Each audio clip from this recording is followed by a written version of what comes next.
He's giving me like the, oh, yes. Okay. Wow. Welcome, everybody. We're reconvening an open session for our Ukiah Unified School District regular board meeting on May 13th. Oh, I can hear myself. That's going to be hard. So, no, I know. This is our first in-person meeting in a long while. So for the public, I don't know what it's like for you, but we are here in the board meeting with our masks 6 feet apart, and we're excited to be meeting in person. I'm going to do the flag salute. The flag is behind us right here. Okay. Trustee Mulgard, will you, whoa, oh, okay. Then I will not ask you to. Trustee Nelson, will you lead us in the flag salute? I pledge allegiance to the flag of the United States of America and to the republic for which it stands, one nation, under God, indivisible, with liberty and justice for all.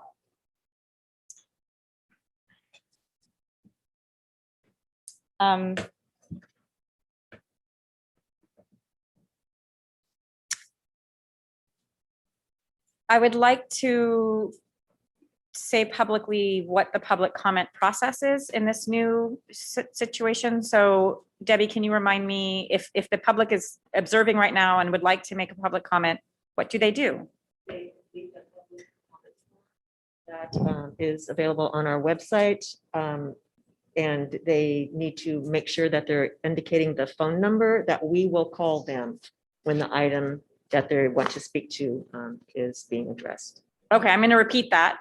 So if there's a member of the public that would like to comment on an item, they can fill out the public comment form, which is on our website, and make sure you include your phone number because we will call you at the time of public comment for that item. Okay. So item C3, a report out from closed session. Superintendent Cuban, is there a report out? Yes, there is. On item B7 and 8, the board approved a leave request for a classified employee, and it was moved by Fernandez, seconded by Asbury to approve this leave request of a classified employee. It was roll call vote 6-0 with one board member absent. And then regarding a certificated leave of absence request, it was moved to approve an unpaid leave contingent on the ability to find a suitable replacement. It was moved by Barrett, seconded by Asbury. 6-0 roll call vote, one absent. And then regarding item B2, it was moved by Nelson, seconded by Arkin, to approve the compromise and release agreement, Office of Administrative Hearing number 20210-30552. And it was a roll call vote, 6-0, one board member absent. And that is all. Okay, thank you. I'm on item C4. May I have a motion to approve the agenda with the addition of, well, it's not addition. We are pulling item E1. It's not ready for the board yet, so that item is not going to be heard tonight, item E1. Can I have a motion to approve the agenda with the exception of item E1? I so move. Moved by trustee Nelson, seconded by, Seconded by trustee Asbury. Thank you. All those in favor? Aye. Opposed? And abstentions. Okay, thank you. Item C5, employee recognition. Is this you, Superintendent Cuban? It is. So Okay. I have the honor and privilege of announcing that Pomo Middle School's teacher Shay Robinson has been named the Regional Educator of the Year by the California League of Middle Schools. And she could not be here tonight, but we wanted to honor and recognize her for the excellent work that she does at Pomo. She is a teacher leader. She's been very much involved in the English language arts program at Pomo. She's a mentor teacher to others. She's currently getting her master's degree in digital literacy and online learning, which is very relevant to what we're doing now. And we're just really proud of her. She just, she's got great relationships with students and is just an excellent teacher. So I know she's watching, but couldn't be here tonight. So I just wanted to take the opportunity to recognize her. So congratulations, Ms. Robinson. We're excited to have our district represented in the Middle School Teacher of the Year. So thank you for your hard work. And we wish you could have been here tonight, but in the future, we'll be able to all meet in person again. So, okay, thank you for that. Moving on to item C6, Student Advisor Report. Mr. Hoppy, do you want to come up here and speak into the microphone? It is fun to see you in person. Very tall. I know. Yeah.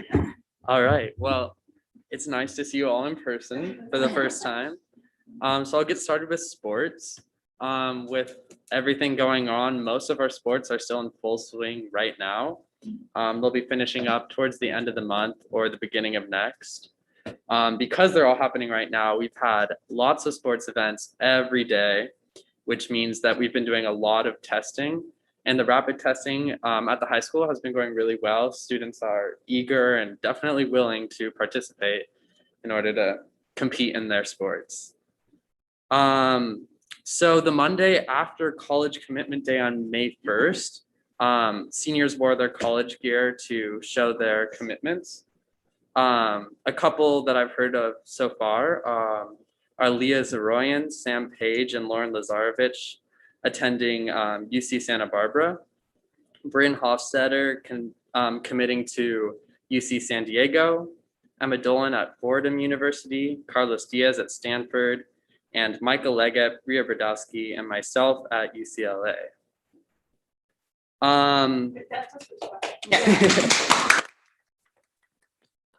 So for graduation, our student-led committee has been organizing a traditional style graduation. And with the new guidance that we'll be able to have 4 guests per graduee, we've been organizing how everything is going to be laid out. And students have been practicing and preparing to audition for speeches and performances as usual. On the topic of AP tests, we've had one so far at the high school, AP US History, and the rest are going to be taking place over the next 2 weeks. Depending on the test, some will be taken at home in a similar style to how they were last year, and others will be taken at the high school in person.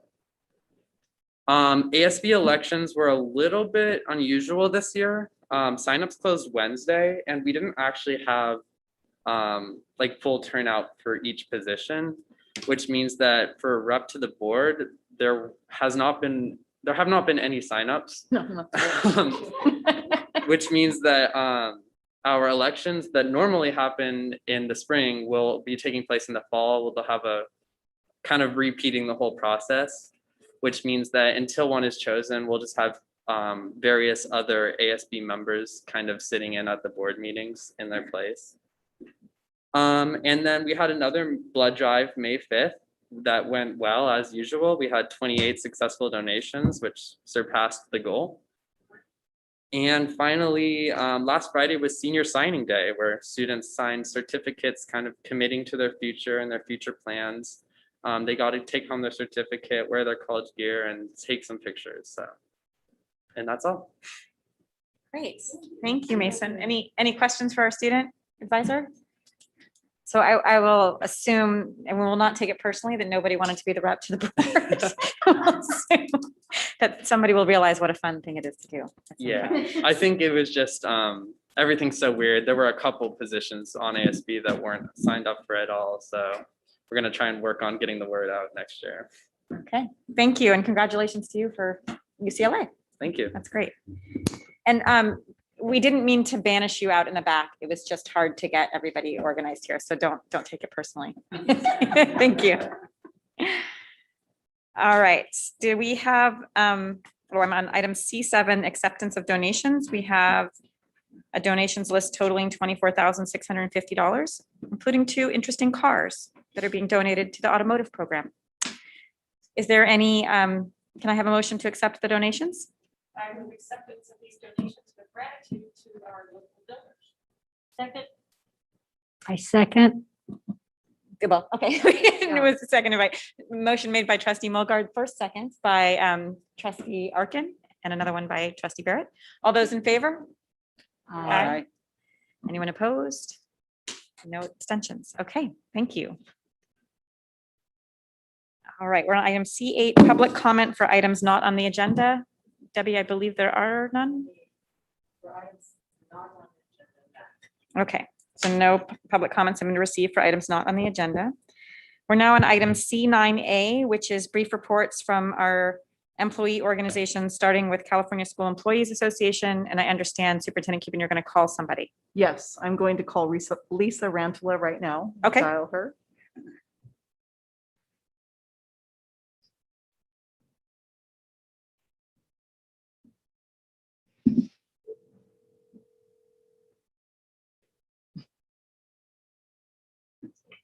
Hello. Hi, Lisa Rantala. This is, you're now in the board meeting and you can be heard by everyone. So we want to welcome you and give you a moment to give us an update from CSEA. Perfect. Well, good evening, everybody. Welcome to in-person meetings. Woohoo! Sorry I'm not there. We're sorry we're not here too. I first wanted to start off by thanking all the classified employees for their tireless service during this pandemic, those who have worked the entire time and those who have been able to go back and forth. As you guys have all worked tirelessly yourselves, it's been exhausting, and I think everybody's due for a long trip to Hawaii. So I wanted to recognize that Classified School Employees Week is coming up May 16th through the 22nd. Our annual conference, the 95th annual conference, will be held virtually again this year, July 25th to the 29th. Our logo for this year is Essential, United, Strong. The state reopening agreement that the state and the legislators came to included $456 million for paraeducators to help with the loss from COVID and our children being on distance learning. The 2022 Paraeducators Conference will be held March 7th through the 9th. And that is going to be at Harara's. It's going to be in person and it's in Southern California. It's at the Convention Center.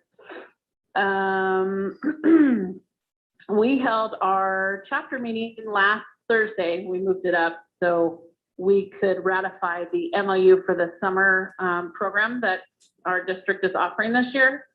And I am happy to report that it was unanimously approved and ratified.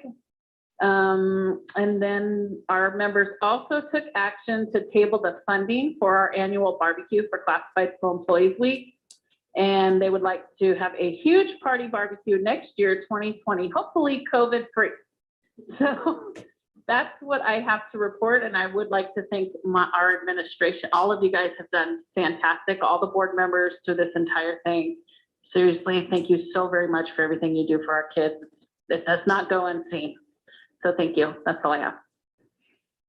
Thank you so much, Lisa. So good to hear from you. Thank you, Lisa. You too. Take care. All right, thanks. Bye-bye. Okay, great. So our next item is the employee organization brief report from the Ukiah Teachers Association.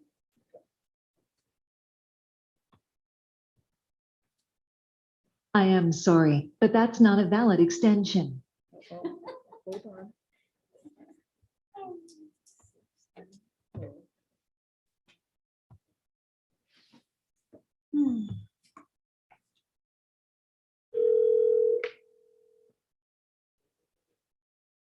Hi, this is Terry. Hi, Terry. It's Deb Cuban and the rest of the board, and you are now live in the board meeting, and we'd love to hear an update from UTA.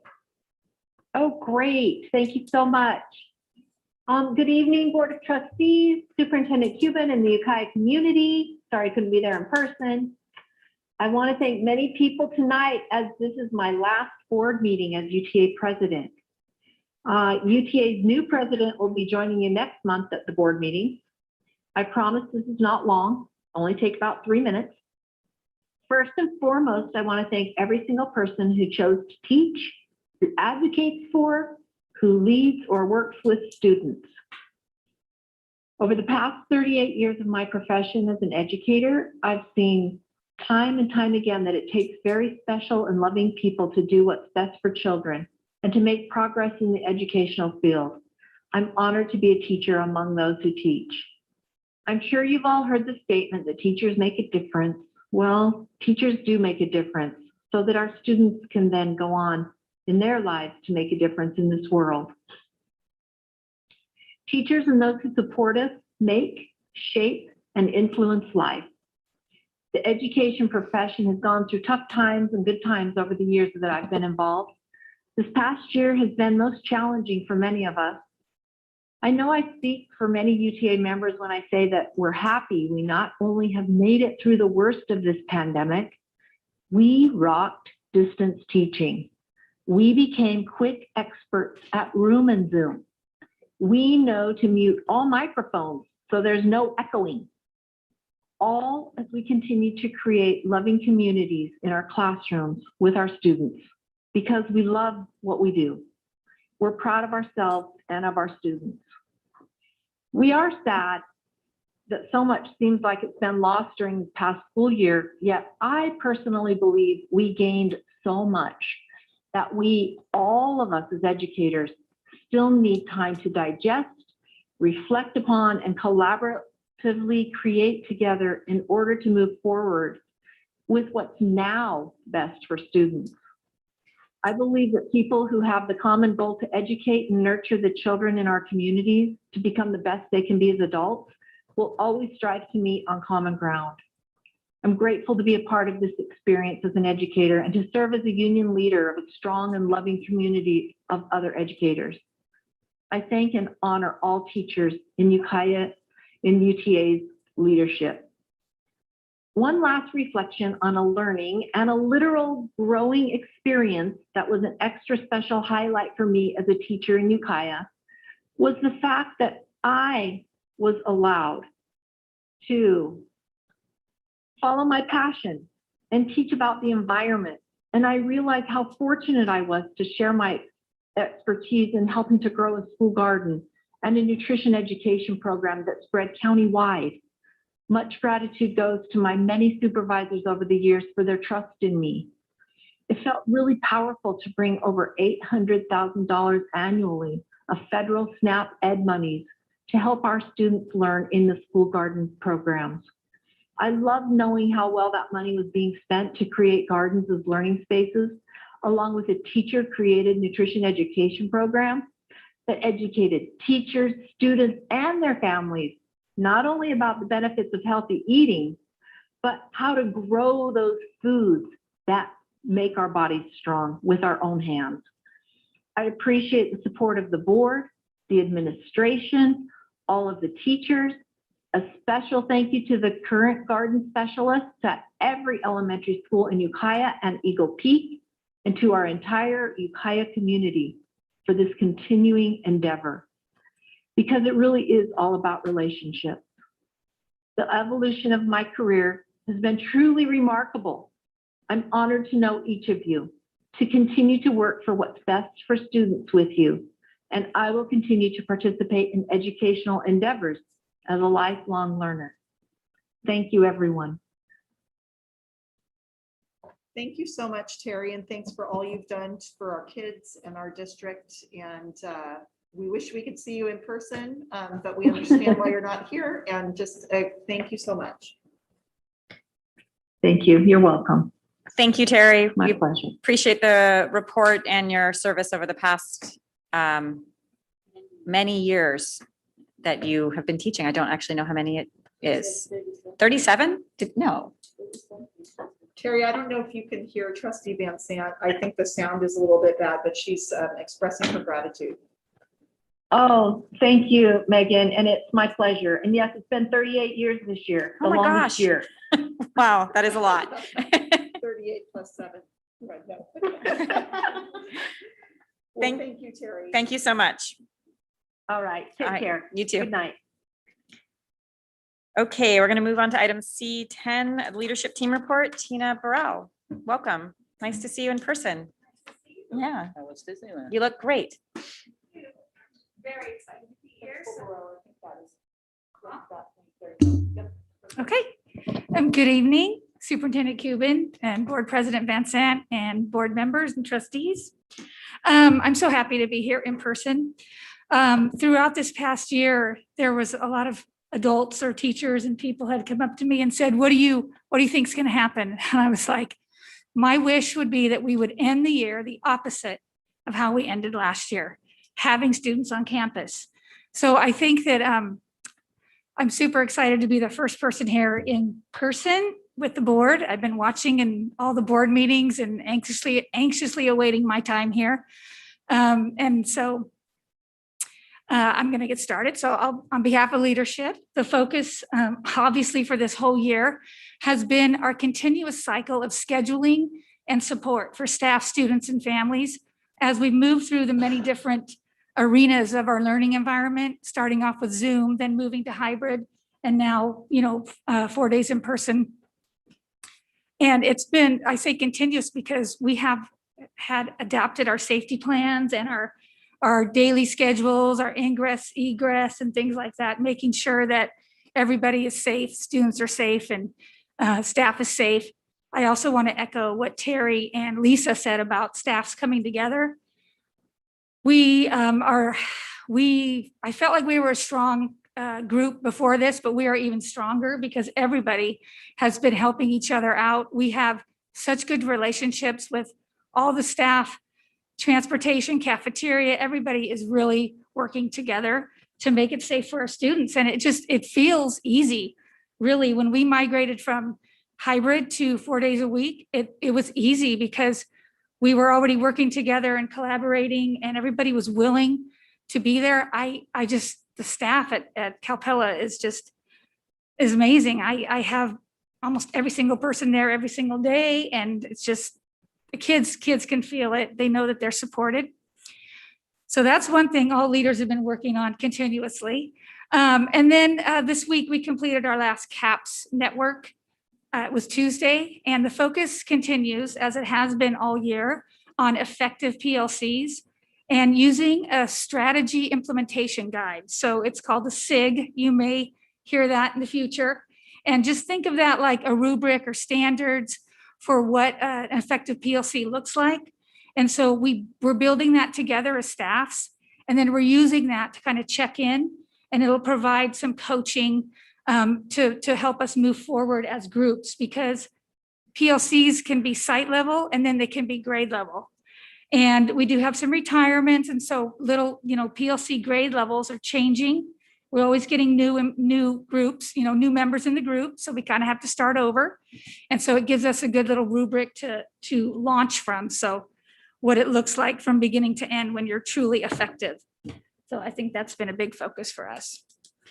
So now I will move on to representing the awesome Calpella Elementary. And I cannot do a presentation with having this beautiful mural that was finished a couple years ago. It's so nice and comforting to look at. And yeah, it looks fake, but I mean, it is so beautiful. I mean, I should say it looks real, because we look at it and feel like it's very calming. And the kids come through there every day looking at it and take pride in that. So you can move on to the next one. Focusing on academics. Like I said, we moved from Zoom to hybrid to 4 days a week. We coordinated with Eagle Peak. So when they were able to move 4 days a week, we moved together, and that helped with all the busing and transportation. So we didn't have to redo any schedules. Currently, we have 4 buses coming to our site and 3 special ed buses. So it's a huge endeavor out in the valley, and transportation's done an amazing job. So currently we also have 331 students, almost 70% of our kids on campus 4 days a week. And I mean, just today we added another student. So parents are just maybe feeling more comfortable, or they're seeing how everything goes. And we're, taking back as many kids as we can. The picture in the upper left is the last group. I don't know if you read the article. You probably read the article that Mr. Stearns wrote about the Redwood Valley Outdoor Ed Project. Well, they were the last group to go in 2020 to the Outdoor Ed Center. It's Mrs. Davis's class, and they're actually the first group to go back. So it was awesome. I remember that day too, and it was the very last day we knew we were going to be in class. And she's like, should we still go? And I'm like, go, get outside. It'll be fine. So that's the first group. And so we're continuing on. We've had several classes go out to RV OEP and enjoyed that. And then this bottom underneath that is a room and Zoom kindergarten class. So she's doing a room and Zoom, and she's dimmed the lights. And I don't know if you can see, but she actually has like outdoor Christmas lights kind of out in the room. So she's kind of darkened the room, and she's got some pretty lights, and she's Zooming at the same time. That's a kindergarten group of kids. So she's reading a book to them while they're following along. And then the upper right-hand picture is our librarian utilizing our awesome outdoor space that we're very grateful for, tables and umbrellas. And so she's able to get the kids out there, social distancing and reading to them. And prior to this, she was doing a lot of Zooming, and she did a lot of recording. And I was just thinking about what Terry said about garden. Our garden person would go out and take videos, and he would make videos for the kids so they didn't lose touch with the garden area and what was going on for that season. So it's just really incredible what's happened this year. It's been amazing. So you can go to the next slide. So positive culture, very, very important in this day and age. The biggest focus for me was to try to provide as much normalcy as possible for kids. And I think that's what stirred our Halloween parade. And that's the upper right-hand corner. We tried to keep traditions for the kids so that they would feel that a little bit of sense of normalcy. We created a lot of traffic jams. I think I had the fire department, the police department, the sheriff's department come by. You know what? And they were like, well, we get it. That's great. Just got to let us know if and when. And I said, I did not know if this was going to happen. It was a great, great turnout. Everybody was appreciative. Parents, we gave out the candy and all that. So it was great. Calpella funds their own PBIS coordinator. So we still continue to do that out of our site funds, and it's 3 days a week, 60% position. And that person really helps us implement our system with fidelity. This year we moved to an online system for rewards, so the kids were able to get their what we call our Calpella currency gotchas. And so they use those gotchas to get rewards. So we continued that to support our 4 Bs, which are be safe, be respectful, be responsible, be kind. She also provided online support classes of Second Step. She did the Zooms continuously. She maybe by Zoom got in there more than she did in person, I would say. Over the past couple of years, it was easier just to jump on the Zoom and have a schedule. And then our social emotional counselor took the zones of regulation. This bottom picture here is about the zones of regulation. The district provided the book, but our social emotional counselor provided all the teaching for the school, for the students. So she would go in, and it's all about how you're feeling and what you can do if you're feeling red, blue, yellow, or green zone. It's all about the zones. And so we thought it would be really good to provide a box for each student. So we got together, we made the boxes.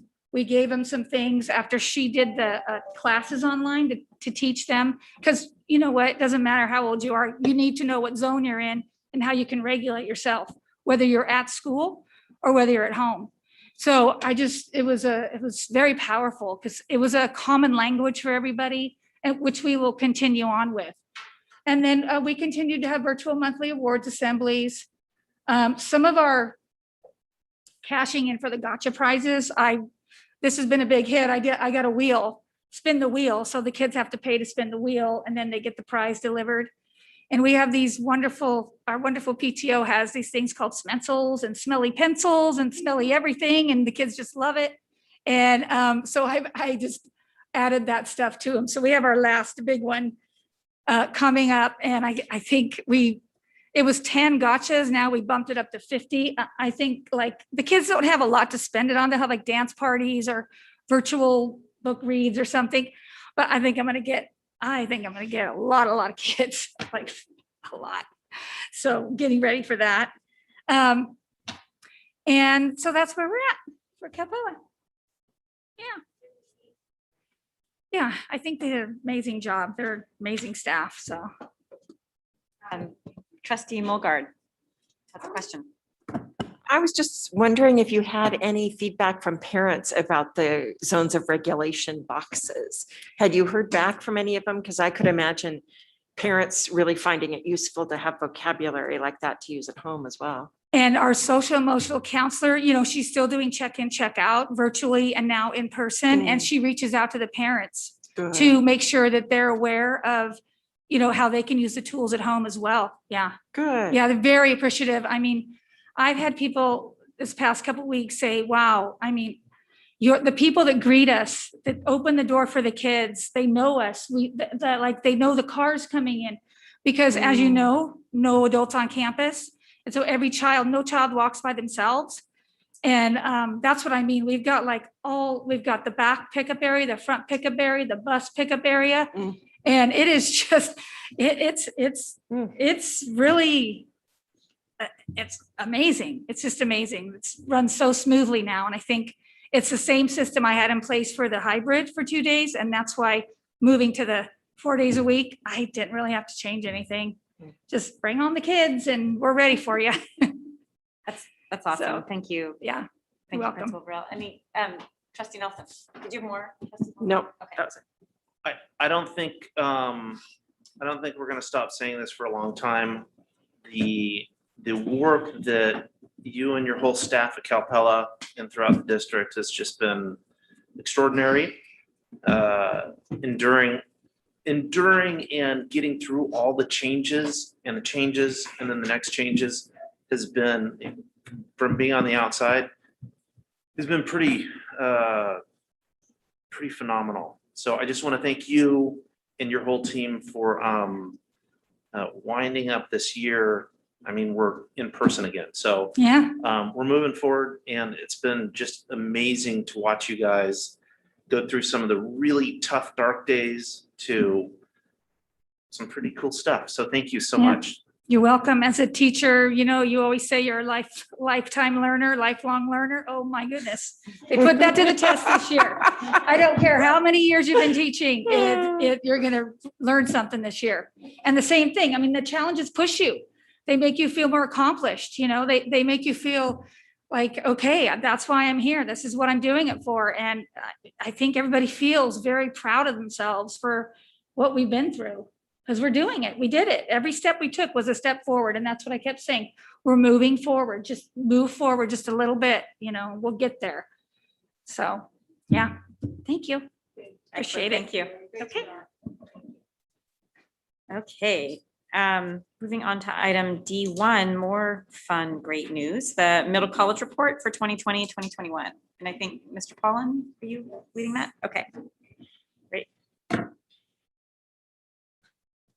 Good evening, everybody. Good evening. Hello. Well, it's my pleasure to talk about middle college tonight. We are at year 3, which also coincides with year 3 for me in the district. So it's been kind of fun. Yeah, it's your baby. The middle college high school is a partnership with Mendocino College, where our students meet up on the college campus every day. And I just want to also start by saying a big thank you to Mendocino College. They have been just an incredible partner, and it is not easy. There are so many moving parts when you try to mesh high school schedules with college schedules and workout rooms and all those things. And so we've just been very appreciative of the way the college has worked with us and helped make this program a success. And it's a success as we're going to share. You can go to our next slide. This partnership is between the high school and Mendocino College. We launched with our first cohort of 10th graders 3 years ago. As I said, we had 25 young 10th graders coming in who willingly said, we're going to be guinea pigs and figure this out. And we really talked to them that way. Said, you know, if you're coming in, you're going to be trailblazers. And so that's something you need to know is you're going to be learning, but we're going to be learning right along with you. This spring, that group is graduating. Move to the next slide.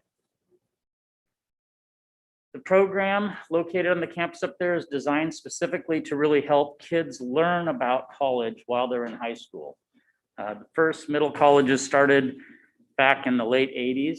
There are over 18 in California now, and they've had a lot of time to study this. So one of the things that really intrigued Ukiah Unified about this is the data they've been able to gather on success rates of students who have been a part of a middle college compared to students who are just regular high school graduates. And middle college graduates have a very strong success rate in college. The students are taking A through G classes from our 3 teachers on the campus, as well as completing A through G work with college courses. Those courses are transferable to UC and CSU campuses. So one of the advantages, even over taking an AP class, is that you're guaranteed that those units are done when you move on to college. We provide a really supportive environment. We have 3 very dedicated teachers who, as you'll see in some of the student comments at the end, have really made a difference in these students' lives. Particularly because our priority is given to first-generation college students. We have students from all walks of life in the program, but we do have a significant number of students whose parents have not gone through the college journey. And when you start to realize how many things that those students who grow up with parents who've gone to college just know, or their parents know and can help them navigate, compared to if no one in your family's ever done that, it's really quite amazing that first-generation college students succeed at all. So this program is set up to really help those students know, when I get to college, I'm ready to navigate this world. I've got it. I know how to add classes, drop classes, talk to teachers who intimidate me, all these things. So that's sort of the program design. Move to the next slide. And I'm not going to read each of these, but just, we have a flexible schedule. That's been an interesting one because we have to basically change our master schedule every semester because the college changes every semester. But we do that so that students can get out and take college classes on campus during their school day. This reduces the number of years they have to spend in college. Most of our students will complete somewhere between 30 and 60 units before they graduate high school. We have a couple go-getters who are very close to almost having their AA done because they've taken college classes outside of the school day and during the summer as well. And then, as I talked about, there's this increased success rate in completing college degrees. So we'll move on. This is a slide you saw 2 years ago. Our first cohort of 25 students in the first semester took 72 units together. One of the things I think to note is, they had orientation to college and psychology and dance, and we had one student who was taking calculus and analytic geometry, but they put up a 3.55, and that was pretty good. But we knew this was their first semester, and we kind of held them back from taking a lot. If we look at the next semester on the next slide, we moved up to, we added a student at the semester. They took 113 units, but look at the types of classes they were taking. Started taking all the sciences, continuing in upper mathematics, Spanish, critical thinking. So they really started ramping up the rigor of the courses that they were taking. And that group also maintained that same 3.55 GPA in those college courses in their second semester. So we're very proud of them. The next slide, we're just kind of look at all 3 years together. So you'll see as we moved up in the next year, we added another group of sophomores, and those sophomores moved up to juniors. So we had 40 students. They took 185 units, dropped down to about a 3.6, but that's still pretty respectable for the level of courses that our students were taking. 225 units in the spring, bumped it back up to about a 3.3. And then this past fall, despite a pandemic and all the challenges last year, this fall 2020, they took 212 units and had a 3.41 GPA. So very proud of them. This spring, we're doing 240 units, and we're waiting to see how the grades come out, but we feel pretty good about it. This coming fall, we'll have 26 sophomores joining us. Actually added 2 today, so we're at 28 again. We lost one of the juniors, so we're probably going to be more around 29, maybe 28, because I have one on the fence. This is that time of year where they're all trying to decide, do I really want to do this? So we're adding to the junior cohort this year. So we're looking at next year having about 72 to 75 students in the program. The plan will be to continue that kind of rigorous recruitment. And as the students on campus learn about this program, we see it growing, and we would anticipate the following year, when that small group of seniors graduates out, that will be up closer to capacity between 80 and 90 students. So excited about the growth. Next slide. So the first graduating cohort, we do have 25 students still. We've actually added a few and lost a few in the past few years, so it's not the exact same 25, but we still feel really good about the retention rate that we started with 25 students, and 25 students are graduating with us. They put up an impressive list of college admits, most of them being admitted to more than one university that they applied to. So although there's only 25, and notice there's a lot more admits on there, we included all the admissions that our students earned. Of these students, 12 have elected to defer their college enrollment and stay at Mendocino College for another year. And a few of those may not have applied to a 4-year, but the rest, the other 13 are all headed off to a 4-year university in the fall. You can see a pretty impressive list. So we're very, very proud of these kids. They've done a great job. Next slide. We did exit interviews with our seniors a couple weeks ago, and so we just wanted to include, I'm not going to read these, but I'll leave them up for you to read. Some of the things that our students had to say about the program, but the big through line I think you'll find is a sense of family and belonging and care. And that was something that every single student talked about, is how much they enjoyed being part of a program where they felt like they really belonged and people connected to them and cared about them, from their peers to their teachers. So I'll let you read some of these.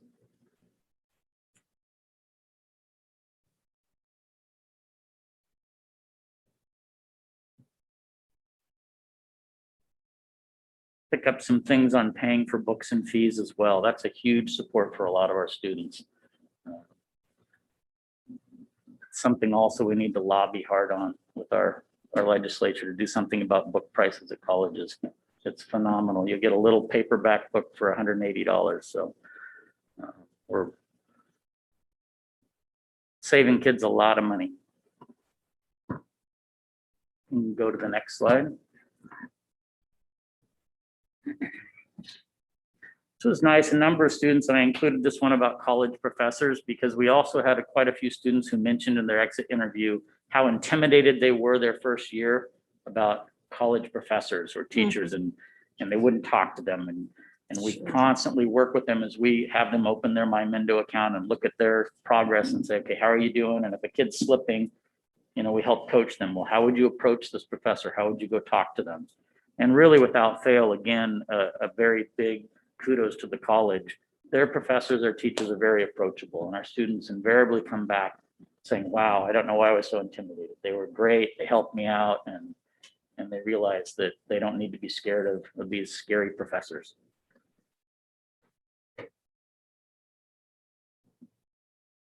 Try the next one.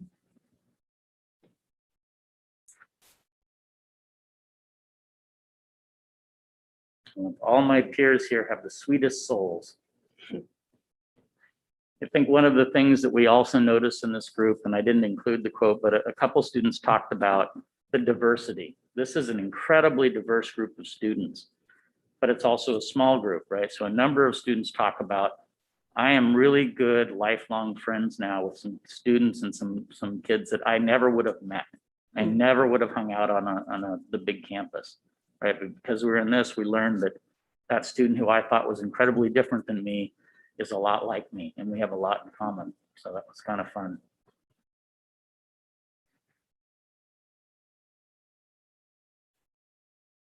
Move on to the last slide. And that is from the very first year, the first week of school. Group of incredible young people who stepped out and did something that had never been done in Ukiah before, and they didn't know what they were getting into, but they had the guts to do it. And so that took them to 4-year universities all over the state of California, and one of them is going to Montana. So congratulations to this group of kids. Thank you. Thank you, Mr. Holland. Any questions or comments from the board? Trustee Arkin? And President. And Yeah. now it's in. Good. I'm wondering, how was it for when you said not all the same kids finished, though you kept your numbers? So how was it for the kids to not stay in and go back to the high school? And for the ones that came in a little bit later into this cohort that was Sure. a new person for them? Yeah, a variety of reasons. We had one student move. Mhm. And then we had a couple students who struggled and determined that it would best, or we determined as a team, for them to return to the high school. Uh-huh. And I think we had two, well, I don't think it was actually out of the senior group. I had two out of that second group, which is why next year seniors is a small group, Mhm. who just decided that it wasn't the right fit for them and they really missed all the excitement and things happening at the high school. So variety of reasons. So And that, it was- that's one of the things when we're recruiting that we try to be very careful and talk to students about too, is both these opportunities are incredible. It's finding the fit for you, right? Yeah. Ukiah High School has so many programs and things, and it's wonderful if you're a student who likes being involved in all that. For some of our students, they really want the smaller, more intimate setting. So it's finding fit. And so you felt both ways it worked fine. They had a chance to make it that decision, and that when they chose the other, that still worked fine. It wasn't a Absolutely, yeah. difficult year. Ukiah High has Yeah. tons of opportunities for students, Yeah. so It's a great program. You've done Thank you. a great Yeah, job we're- with it. Yeah. we're excited about it. Yeah. Trustee Nelson and then trustee Walker. I remember when you first pitched us this idea, and it sounded, the data and the information around middle college programs, the successes sounded really exciting. But I remember saying, feeling myself, gosh, this seems risky, it's a lot of, we're investing a lot in this and it feels risky. I'm so glad that we decided to follow your lead. It's super cool to see these successes. So congratulations. And it's just another awesome thing that Ukiah Unified offers to our community. Good job. Thank you. Well, and really following the lead of our superintendent who made this happen, and Holly Rogers, who came before me, and a lot of people did the heavy lifting to get this off the ground, so. Trustee Walker. I was just wondering what your total enrollment is, what your goal is for total enrollment. So we're capped at 30 students per grade level, so 90 Okay. would be completely full. Okay. So, like I said, next year, that smaller group of senior, we don't try to add students at the senior level, even though it's very small, just because there's, sort of that camaraderie that's built, and it just is a hard entry point. But when that 14 group goes out, if we can replace with another 28 to 30, we'll be almost at capacity. Which takes a lot of time. There's a lot of questions from parents and students and a lot of nervousness. So we've been spending the last 5 months recruiting. All right, well, thank you. And I too, I just want to echo what Trustee Nelson said. I remember when this project started and I was like, I don't even really understand what it was. And I still struggle with the word middle college, but it doesn't matter. And I remember we did have one year, we were all kind of questioning it a little bit because enrollment was so low. So I'm really glad that we stuck it out. I'm glad you stuck it out. And it's really wonderful to read those comments from the students. It seems super successful, and I'm proud we have these different kind of diversity of programs to offer our students. So congratulations to you and to all our graduates. That's really Yeah, fun. and thank you for taking the risk on it. And context, 5 years, that's what, coming in not knowing what the groundwork was laid, I told Give it Superintendent 5 Cuban years is, before it's you gonna come back. take 5 years to get any new program like this solid and going. So the fact that we're maybe close to hitting capacity in 4, I'm feeling pretty good about it. Yeah, that's wonderful. Yeah. Thank you. Thank you. All right, so now we're on item D2, reopening update. Superintendent Cuban? Yes. Okay. All right.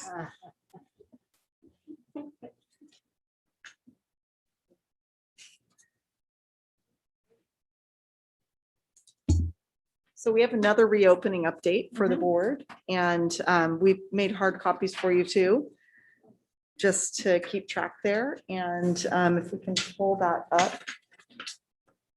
Ian, let me pull that presentation up. And Assistant Superintendent Sever and I will be doing this together. We can't believe that we're saying this, but we only have 3 weeks left of the school year. It's just totally insane that we only have 3 weeks left of the school year. We have been open to hybrid instruction for 11 weeks. And then our 3 through 6 has been longer and obviously, or a little bit shorter than that. And then our high school, and middle school has been, I think they reopened in April. So Ian, can you go back? I think it's, yeah. Scroll forward 2, please. There we go. So this is just the enrollment update, and Tina shared with you, every day they get more students wanting to come back to the in-person program. So we've got those numbers for you. Go ahead and scroll forward there, Ian. And this is our middle school, and these are our middle school and high school numbers. And by the way, we have to report this to the state every 2 weeks. And it populates up on the map that the state reports in terms of school districts that are open to in-person, hybrid, or they're fully open. Go ahead and move forward there. Katie, do you want to? We still have a few of our internet hubs going to help support some of our students that don't have as good access to the internet or just need some additional support. Will that work, Ian? Fine. Oh, the cabinets. Thanks, Nicole. So with the internet hubs, are those kids not doing hybrid? Are they doing all remote or what? They're doing either hybrid or remote. There are a few students that, but most of them are doing hybrid. So it's on the days that they don't have good enough access. And, we've been pretty successful with trying to figure out the hotspots, and, we used hotspots from 3 different services. So, they did a lot of troubleshooting. So I think we've done pretty well with the internet connectivity. And then you can see we have a lot of after-school activities continuing in our partnership with the city of Ukiah and Space and the Boys and Girls Club. We have a couple clubs meeting after. One of the new ones is a college support club that's meeting after school. And you can see some of the other clubs that are going. And then sports, we're finishing up sort of the last round of sports. It's been really incredible squeezing all of the 2 seasons into one time frame. And you can see at the middle schools, track and field and volleyball, and also softball at Pomo are happening. So that's really exciting that we've got still a lot of sports and they're just wrapping up.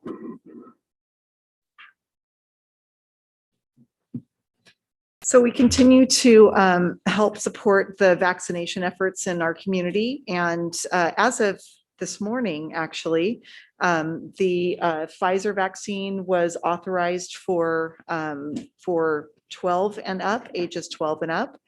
And so we've been working with public health to be able to not educate, but to let our families know what the options are for getting their student vaccinated.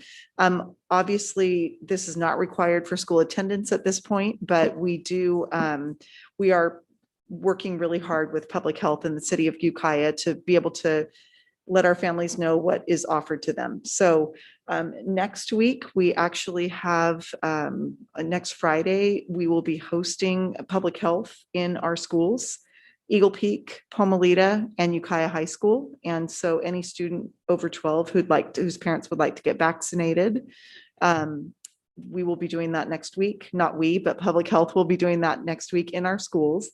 And it's also, every time we do this, it's also offered to the family as well. We had a successful drive-through vaccination clinic at Ukiah High School on May 1st. There will be a follow-up on May 22nd.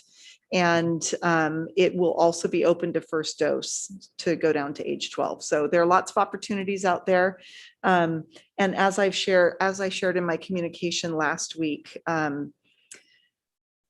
we really want to work hard to provide stability in our schools and consistency and being able to offer an in-person program. And as you all know, if we have a positive case in one of our classrooms, every student in that classroom would be quarantined for 10 days unless they're vaccinated. So, and those are not Deb Cuban's rules. Those are the rules that have been set out by the California Department of Public Health. So anyway, that's where we are. We really appreciate the partnership that we have with our agencies to try and first vaccinate our staff way back in January, and now to just help our community with vaccinating our any person 12 and up who would like to get a vaccine or whose parents would like to get a vaccine. Go ahead, Ian. Deb, Yes. before you leave that, I just wanted to support the children and their families getting vaccinated at these various opportunities. And I haven't had a chance to really listen well, but my understanding is the CDC has just changed their guidance that for those that are vaccinated, you can meet indoors and outdoors without masks. Again, I'm not 100% on that, but I thought that that's what I heard on the news. I really want to encourage our community to go get a shot. I want to take my mask off soon. So thank you for having all these clinics available for our community. Well, we forged some really good partnerships and relationships that will benefit us going forward too. So we continue to work on that. We continue with COVID testing, and I'm really happy that we're able to do this for our families and our staff who would like to get COVID tested. We're continuing to also test our athletes. And again, for our athletes who are doing indoor sports, it's a daily test. And as Mason, our student board rep, said, the kids are just in there doing what they're supposed to be doing. They're excited to be playing sports. And so they're definitely willing to do this part of it as well. We've done 8,650 tests from February 28th through May 7th. And Lisa talked about this a little bit, Rantala, about how willing our staff has been to pitch in and help with this. Our food service staff, not only are they serving food, they also are part of the teams at our school sites doing COVID testing. So we really appreciate everything that they're doing. And is it true, Superintendent Cuban, that out of all those tests, we've only had one positive? That is correct. Yes. And usually we have that on there, but it was recent, so maybe that did not get updated yet. So we're happy to be offering that. And we hope someday that if somebody is vaccinated, we won't have to also COVID test them. So, but that's not Deb Cuban's decision. It's the California Department of Public Health, but we're hoping that that will also be a positive as we move forward through this pandemic. We'll skip through that. That's just a bar chart. Katie, you can talk about summer programs. We're really excited about our summer programs. We just closed our elementary summer program application last week, and we have over 600 students that are going to be participating in summer school at 3 of our elementary sites at Grace Hudson, Nokomis, and Frank Zeke. So we're really excited about that. And then we have our middle school program happening at Pomo. We have about 100 students signed up right now. We're keeping that open for a little bit more to see if we can get some more students. And then at Ukiah High, we have lots of credit recovery classes. We currently have about 130 students enrolled. We know we will get some more students in this last week and a half or 2 coming up here. And we've really expanded our summer programs. They'll be 6 weeks long this year. And that will allow for students in high school to recover 10 credits instead of the usual 5 when we just run a 4-week program. And then we just really felt that it was important to have a longer program for our elementary students this summer and middle school students so they could really engage in a 5-day-a-week program back on campus. And we're also partnering with the city of Ukiah. They are providing the Ukiah summer safari program in the afternoon at the 3 elementary sites. And it's really exciting for our students. So families can have a full day program for their students. So we're really excited. And then South Valley is going to have 2 credit recovery teachers. They're working on identifying those students. And then our special ed program, our extended school year program will be at Ukiah High School.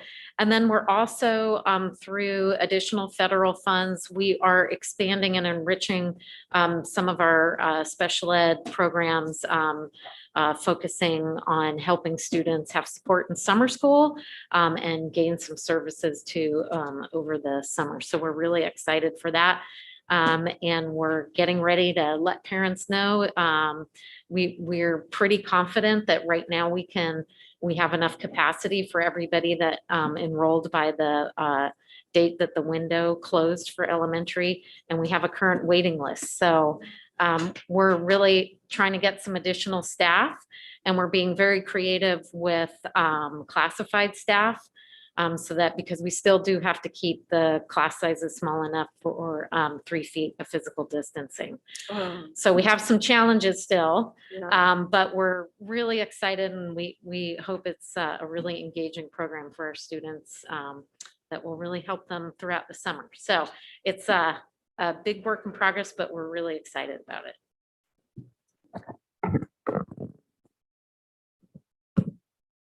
And you can see these are approximate enrollments. They're, these were from last week. So but pretty close to where we're at in terms of enrollment. And you can see that a lot of families are taking the opportunity to enroll in the summer safari.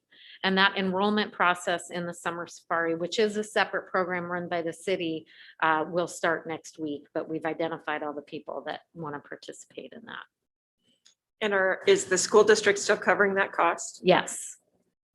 Yeah, so a lot of families, that maybe weren't able to pay for summer safari because it does have a cost to it, can access it too. And we're trying to work on getting swim lessons going. We still have some logistics to work out on that, but we really feel like that would add a great benefit to the summer safari program.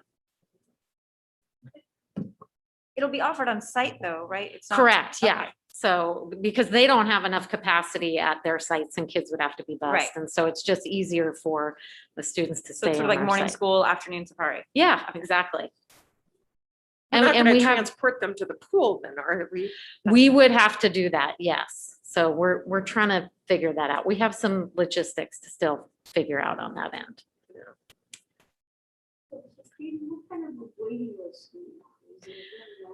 It's about 50 right now. And it was, we kept the window open for 3 weeks and we sent out a lot of reminders. We did close it on the 7th. And then all of a sudden it was like, wait, we want to sign up. So we're trying to find a solution. We have physical space at Frank Zeke. We're trying to work to see if we can get some more staff. That's because of the distancing and all of that. So we're gonna do our best to do that. What are the dates? Are you starting right after school? Yeah, so the dates are June 9th through July 21st. So they'll start, we'll have the Monday and Tuesday, right, the week after school is out, and then they'll start on Wednesday.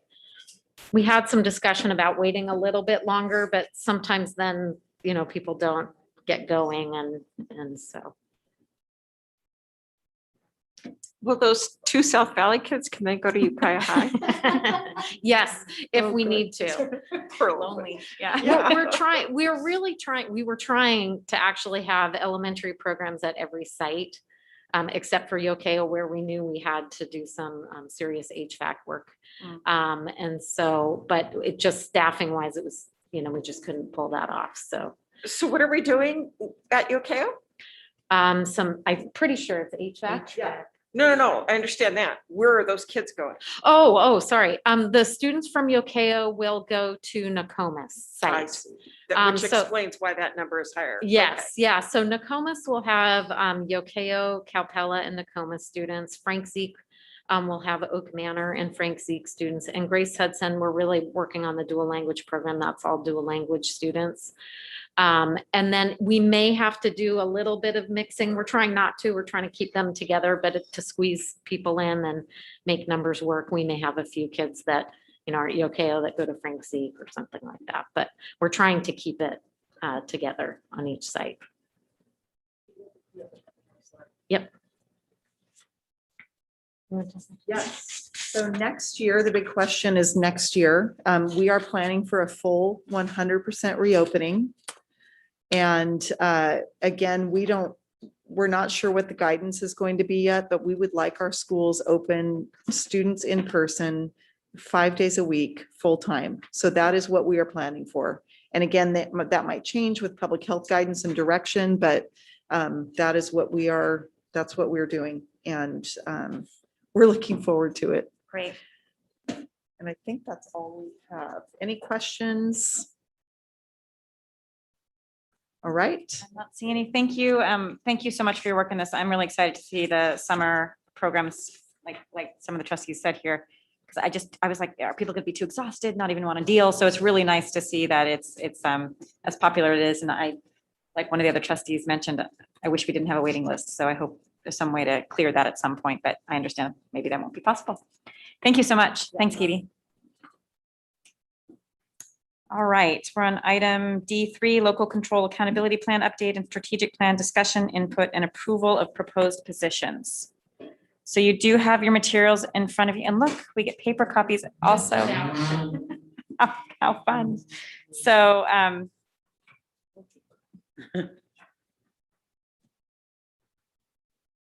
So you've seen this before. We brought it to the last meeting, so we're not going to review every line item. We did make the changes from when you approved it last are in green. You did approve most of the positions in this plan, although we're asking for some approval of a few more positions from stakeholder feedback. So we've got everything in there in green that's new. Our admin team talked a lot about visual and performing arts in the elementary schools. And we did have the guest artist program, and they really would like to use this funding to support cultural, cultural types of activities that are related to visual and performing arts in the schools. So our thinking next year is we give each school site an allocation to support visual and performing arts, each elementary school. And they would come up with their plan and they would approve it. We do want to continue to, South Valley wants to continue their really strong partnership with Space. And they've got a program that they've been working with Space on. And so we definitely want to support that as well. The amount for college counseling and college visits beginning in grade 5, that has been increased, and for a really specific reason in our strategic planning process. We talked a lot about, and I think I share this with you, every year I go and I speak with students about, and just ask them what's going well, what can we do better? And every year our students say we really need college information earlier. And so we've processed through that. We've talked about it, and our plan is we're going to be doing we do the freshman summer academy right before students come into Ukiah High, which is focused on college and career. And our goal is to do a rising juniors academy and a rising seniors academy to help our students figure out what colleges they're interested in, what the requirements are of those colleges, and just get their thinking going on what assessments those colleges might require. And then when they're a senior, help guide them through the application process, including writing their essays that are required for college. We also, a few years ago, had a significant amount of funds to be able to take students on college visits and also technical school visits. And so we'd like to do some more of that with this funding as well. Hopefully we can do that. And with COVID. So that amount is increased and we're in the planning phases for that. So Thank you, Katie, for scrolling. Again, these things that were in green, they were zeroed out because we were having budgetary issues. And I think at our last meeting, we talked about how we were going to put some of those back in. That came up in a lot of our feedback. Please put the zeros back. Please put the budget back where there were zeros. So we've been able to do that. We also had a request to hire additional teachers to support the freshman advisory classes at Ukiah High School. It was something new that they were doing this year. And they used the staff that were going to be serving the restorative classroom, which we were not able to implement this year because we were on distance learning. And they also used a counselor to help in those classes. So they've asked for some additional staffing. So that is in this plan. Katie, do we have another page? Yes. Our equity task force has been working, but they are not finished with their work. So we wanted to set some funding aside as they are doing their work, that there's a budget there. It's loose right now because we know they will have some recommendations. They've already made some, but they will have further recommendations. And so there's funding in there. And Katie, do you want to talk about the Pomo language class? Sure. And I was thinking that was a 1.0, not a 0.8, but. Yeah. So one of the pieces that our Title VI committee has been always interested in is having a Pomo language class. The committee a couple of years ago with Scott Paulin went up to Round Valley Unified School District to look at their native language program. They have a program that is A through G approved, and they now have 4 classes. It's really amazing. I think it's in Wailaki. And so there's been a lot of interest in trying to have a Pomo language course at Ukiah High School. And so we are working on implementing that. And currently it would be 1 period of Pomo language. And when we were working in leadership, we've also had a lot of feedback from our stakeholder engagement around the need for cultural education for both students and staff. And so the idea is to actually have a 1.0 position of a Native American cultural education. They can teach language and culture. It's a very specialized credential that gets credentialed actually through a collaboration with the tribe and Ukiah Unified.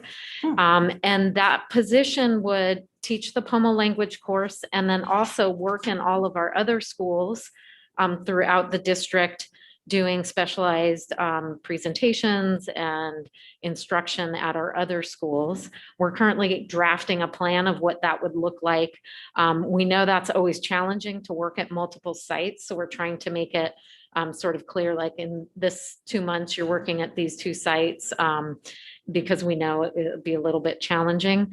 But we're really excited about this position. And so that's where it's really been over quite a few years that we've had some momentum around bringing the Pomo language. So, And class. Katie, you feel confident we'll be able to hire this position? We It think seems very- so. okay. Yeah, we think So it's so specific. It is very specific. Yeah. Okay, good, great. I also wanted to point out, mostly for the public, is where it says provide funds for school safety and the dollar amount is 0 there. That does not mean we're not going to spend $0 on school safety. We have other funds that we can use. We're receiving, as you know, a lot of federal funds that we can use for safety related pieces. So never fear, we're not zeroing out the budget for school safety. That's a really important goal in our district. So yep. If you look at the bottom of, I think it's page 2, you'll see that the learning summer programs and secondary after-school tutoring and after-school tutoring is blank. There's an asterisk there because we're going to be using our federal recovery dollars to help support those programs and actually expand them considerably. And we'll talk a little bit more about that in our next item. So Our next what? in our next item on the expanded learning grant. Okay, so just to be clear, so this one we're looking at here, the strategic plan budget list does not include the special one-time federal funds. Correct. It's mostly SG. It's all It's supplemental all supplemental. concentration. Okay.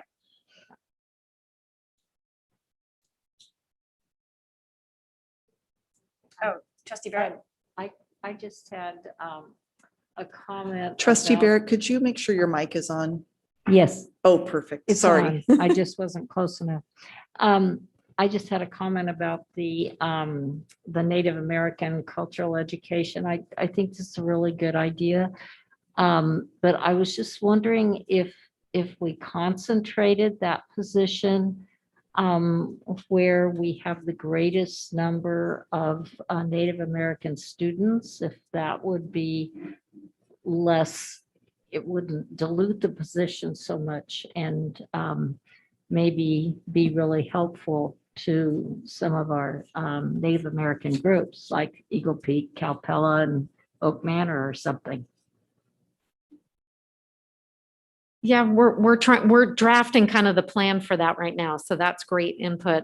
We also though want to we actually have like lots of Native American students at Ukiah Elementary. So it's hard to figure that out, but we will definitely take a look at it and get input from our leadership on that. So tonight, we're asking for, so just in terms of process, our strategic plan and LCAP, they get approved in June. So we have those 2 meetings in June. One is just really a finalization, and then the second meeting in June, you approve it. So, but because of hiring, we are seeking approval from the board on, it says 2.8 FTE, but I'm going to amend that to say 3.0 because this position here, I think should be a 1.0 position and not a 0.8, the Pomo language and culture position. So we're asking for approval of those 3 positions so we can get recruiting and hiring because it's already May.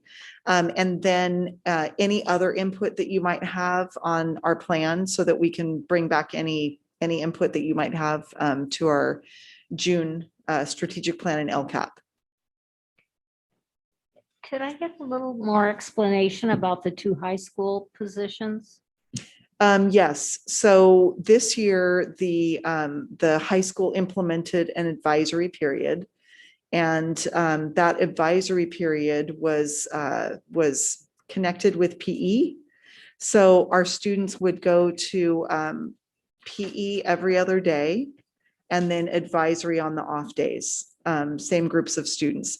Next year, it will be, students will have, it will be a full class period, will be advisory, and they need additional staffing to support that because this year they've been using other specialized staffing to be able to carry out those positions that were slated for other non-COVID time work.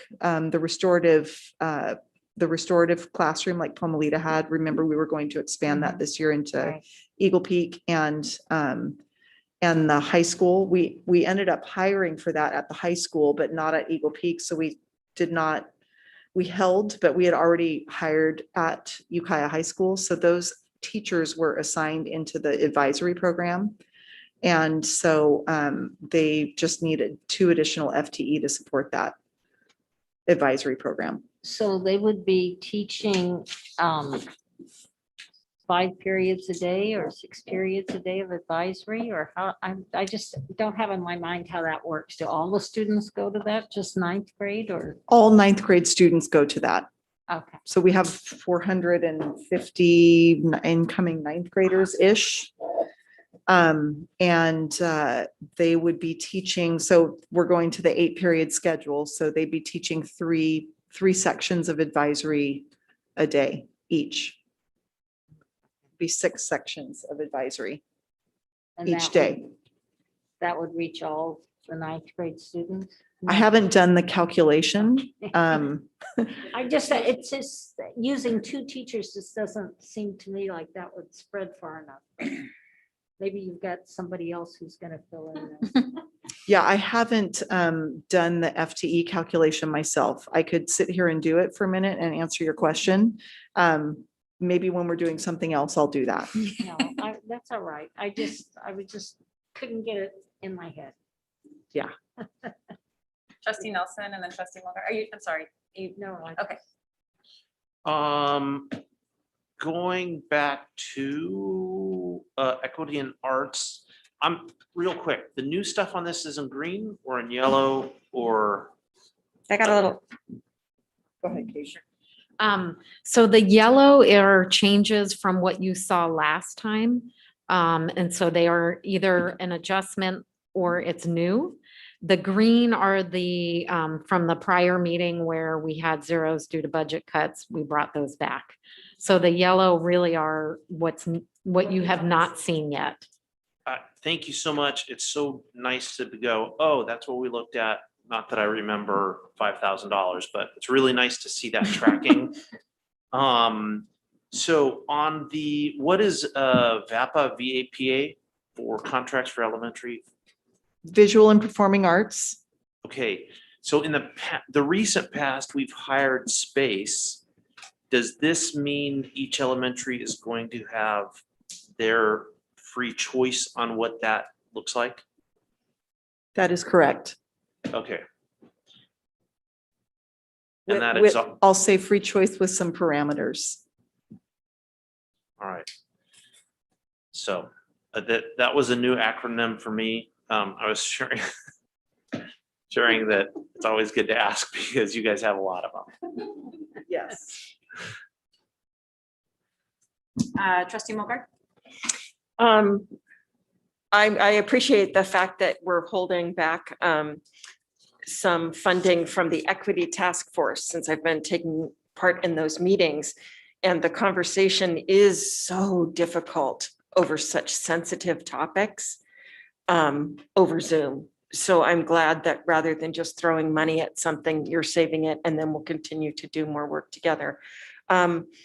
My other comment would be just one recommendation would be if we don't find a 1.0 Pomo language and culture credentialed teacher, maybe we could just do a contract for a year as we're recruiting or something. Absolutely. Since that seems to have a lot of support. I'm wondering about the GATE program. I know that in the past, this board has asked for some analysis around, I know that we changed how we test kids in order to see if we could come up with a GATE program that reflected the diversity of our students. How is that going without asking you off the top of your head to do a full report, but. Yeah, unfortunately, our GATE program has pretty much been on hold in terms of new identification. Because we were going to be, we typically do the assessments in the spring of the year for our second graders going into third. So we did not do that last year. And then this year, so we have they're going to be fourth graders next year that we'll have to make up, and also the third graders and the second graders next year. So we probably don't have very good data right now. But we were getting better at true identification, I think, of GATE students.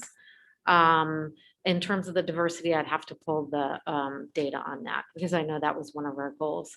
So for next year, our plan is to contract for services, to have someone come in and do the assessments. And then we have other staff that are going to do more of the enrichment activities that are outside of the school day. And inside the school day, we have field trips and some other things, but we can bring that information back. I don't have it with me right now, but we haven't identified now for a year and a half as a way to kind of look at it. So we've got some work to do next year. That makes sense. Well, I mean, I'm all for supporting teachers to improve their skills at differentiated learning. Since I mean, every teacher automatically does that, but I'm sure we can always get better. Yeah. But I don't know. I mean, I wouldn't spend $84,000 on this extra thing that I don't really understand and that has always been way too Caucasian. And it just, yeah, we have a lot of other programs right now that are going on, the different opportunities for robotics and and Odyssey of the Mind and the Science Olympiad, that I'm not sure that GATE is really doing us that much good. I want to support the GATE program because we really were, before COVID, starting to really develop our program. We had a GATE Academy going with weekend activities with some really amazing activities for students, and we were getting very positive feedback from parents. So I think it's worth it. We just need to keep going on the process. I appreciate that, but I don't totally agree. And I do want to echo what Trustee Mulgard's saying, in that when the equity committee, when we looked at specific areas where we were not equitable, GATE was clearly one of them. And we didn't have time through the equity committee, the work is not done, to really understand what that meant. But it does give me pause to commit to an investment in a system that we're not sure is equitable or is actually achieving the goals that we want. I'm not saying we shouldn't do it, but I would like to go into it with this sense that we have a lot of work to do still. And our district's experience around GATE is certainly not unique. This is a national, issue around, is GATE actually doing what it's supposed to do, or is it perpetuating inequity? And to me, that question is not answered yet in my mind, whether it's actually which direction it's going in terms of moving us forward into an equitable place. I hear what you're saying, that we had made some changes. To me, it felt like it was a little bit faltering in what we were trying to accomplish, but everything got put on hold through the pandemic. So I'm not going to take the money out, but I'm not super comfortable with it. Well, and we can bring back data for you, and we'll be assessing students next year and we can bring our current data and then bring our new data back. I think the question though wasn't necessarily like the assessment there. It's felt to me like the equity committee was considering whether to abandon the entire process. Like, is it so inequitable that we just don't do it anymore? And that question, it's a big question. Mm-hmm. And certainly we're not going to make that today, but that's a process. But that question is out there. Do you just jettison programs that are not perpetuating equity and perhaps doing harm? So that might not be the conclusion of the equity committee, but it could be the conclusion of the equity committee. So it's just hard. We have to kind of invest in something when we're not quite sure if it's achieving what we want it to achieve. Well, we can definitely, bring back some information regarding our GATE, and we're really going to be getting kind of up and running again next year. So is the plan. Well, and I think the challenge is because it hasn't been doing much for a year because of the pandemic, it's going to take so much more to get back into it and get it back going. And we're not sure if where it's going to get back going is even worthwhile. And when we're looking at things to eliminate so that staff isn't spread quite so thin, it just looks to me like one of those that we might want to consider eliminating.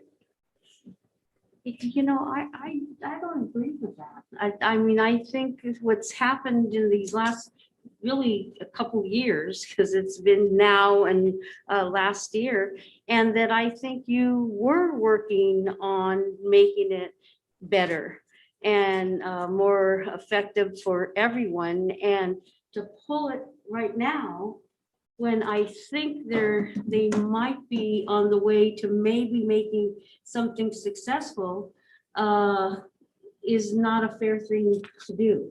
Now, it's not a lot of money. And at this point, we do have money to try different things. And I think that is one program that we've, like you said, been up and down with. But it does have many potentials, and for us to think that only a certain kind of kid can get into these programs is very unfair. We as a board will insist that everybody be looked at. I know they all of you are going to work hard to make things fair and equitable for all. And in the process, if it doesn't work, I'm fine with pulling, but I'm certainly not fine with pulling something right now because we're not sure. And it's just, unfair. If it were tons of money, I would possibly think differently, but it's just the beginning and we were just trying different things. And the rug got pulled with that.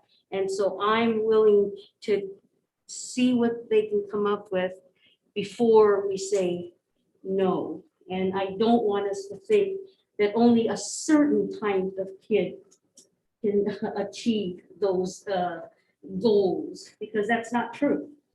And we need to not just it's all of our kids. And that's the whole point of what we want to be doing with our kids, is lifting all of our kids, not just exclude, but it is not exclude a certain group. No, I hear what you're saying, trustee Arkin. By being in favor of it, you're not saying that you want it to go back to the status quo of 10 years ago. So I hear you. That being said, though, what are we doing? Are we approving these? Are we approving these expenses? Well, those have been approved, like they were approved, yeah, Okay. Yeah. So last year. But it doesn't mean that you can't change something. okay.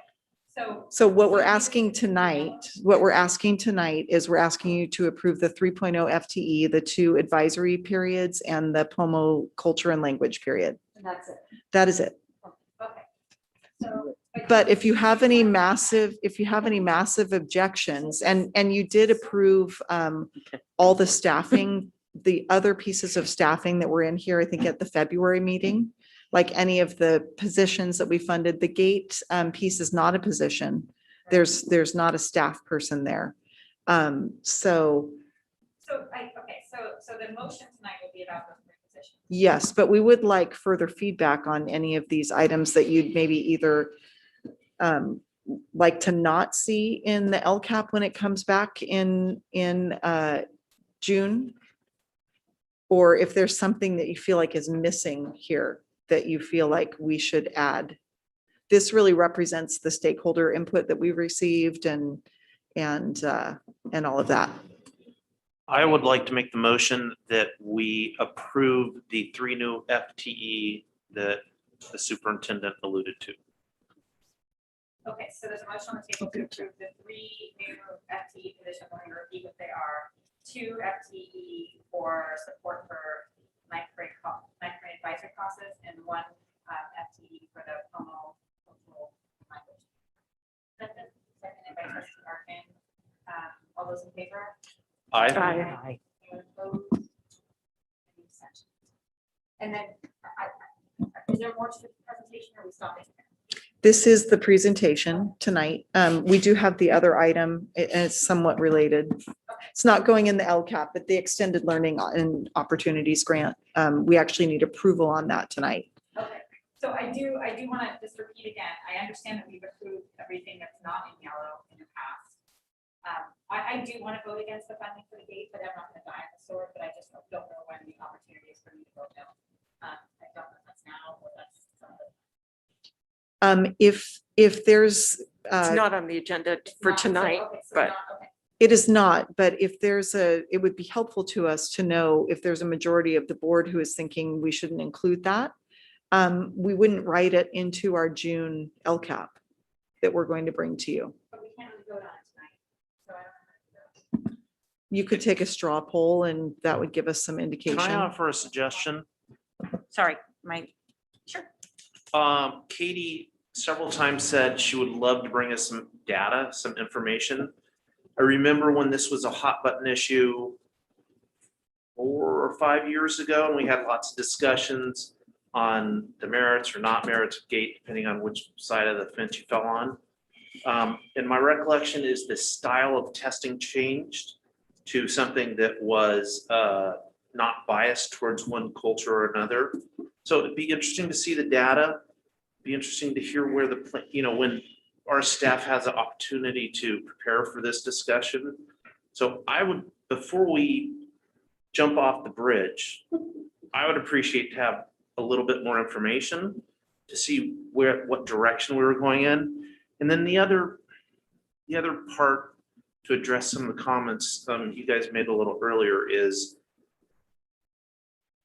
the equity conversation is going to be long and deep, and we're going to have tons and tons of work.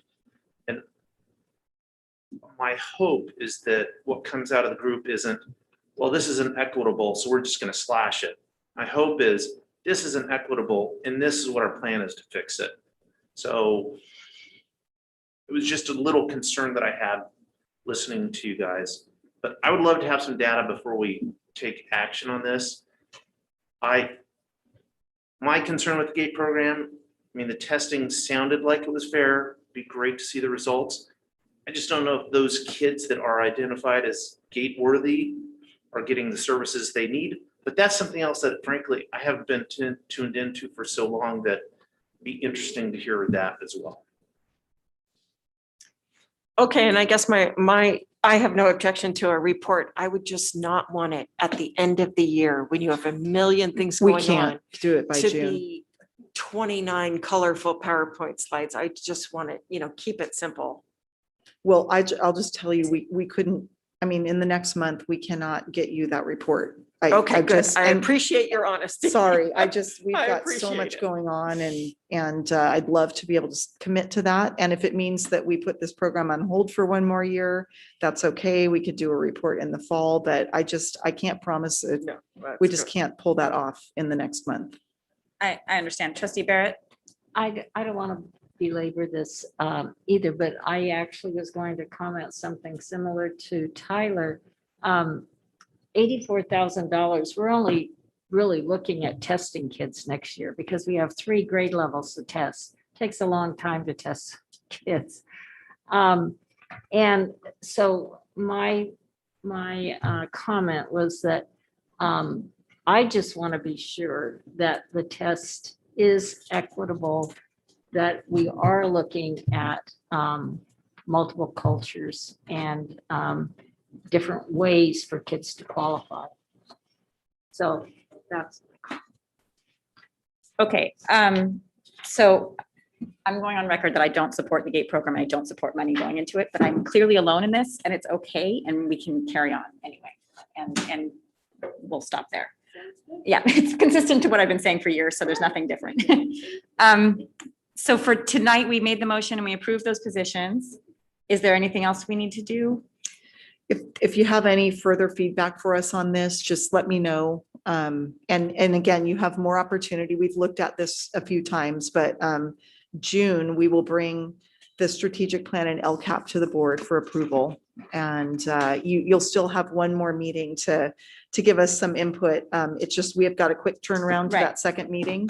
So if there's anything glaring, please let us know. Okay. All right. Anything glaring? No more glaring things? Okay. So I feel like there was another thing we needed to look at. Oh, that's the next It item. is the next item. Okay. So you have the motion you need for this item. We Yes, have thank approved you. it, and thank you. Yes. Okay. We have more paper. Yes, we have more paper for you, and while of that is getting distributed, aren't you so happy to be getting paper right now? So we, poor Katie, lots of plans to be written. We were hoping that the Extended Learning Opportunities Grant would be rolled into the LCAP, but we had to make another plan. So at our special board meeting, the board had some great discussion about creating a framework for how to spend our federal and state funding. And so this plan is in line with that framework. And Katie can review it with you. But Katie, thank you for all of the plans that you have to write and these lovely state templates. I know it's laborious, and I think we have 2 annual reports to do this year with the LCAP, and it's fascinating. So I'm hoping that the LCAP this year is not 300 or pages long, but we're trying to simplify it. That's why our internal documents are very helpful. So as you know, we've gotten lots of federal and state funding, and one of those fundings that we've received is funding for the Expanded Learning Opportunities Grant. That was part of the AB 86 that came along with the in-person instruction grant from the state. And the template, thank goodness, they said was going to be very short, and it is short. So I appreciate that. The other document that you have are the additional actions that this was stakeholder engagement. That many of these things, when we went out to get stakeholder engagement, we also got input on the Expanded Learning Opportunities Grant and many of the other federal funds. So the first document is the actual plan that we need to approve tonight. And the second document has some of the other actions that we could not fund through the Expanded Learning Opportunities Grant that we will be using other federal funds, the ESSER 2 and ESSER 3 funds that we have. So in the specific expanded learning grant, the other parameter on the expanded learning grant is the funding has to be expended by August 31st, 2022. So it's really, you know, summer to summer. And so we are using it for items that we would spend really in that year. So the part of the grant, the description of the grant is that it has to implement a learning recovery program, and that it needs to support some of the one or more following groups: low income, EL, foster, homeless. And as you know, we have 80% of our students are low income and 25% are EL. So that's a lot of our students in that group that will be supported through this grant.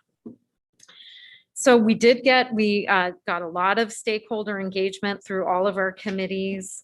And part of the grant talks about how we'll identify students for the services. Really, it's to provide additional support and services. It's almost like the term supplemental in the sense that, you know, you're adding on services. And so we'll be using our assessment systems, both in our academic and social emotional PBIS systems, and our re-engagement process.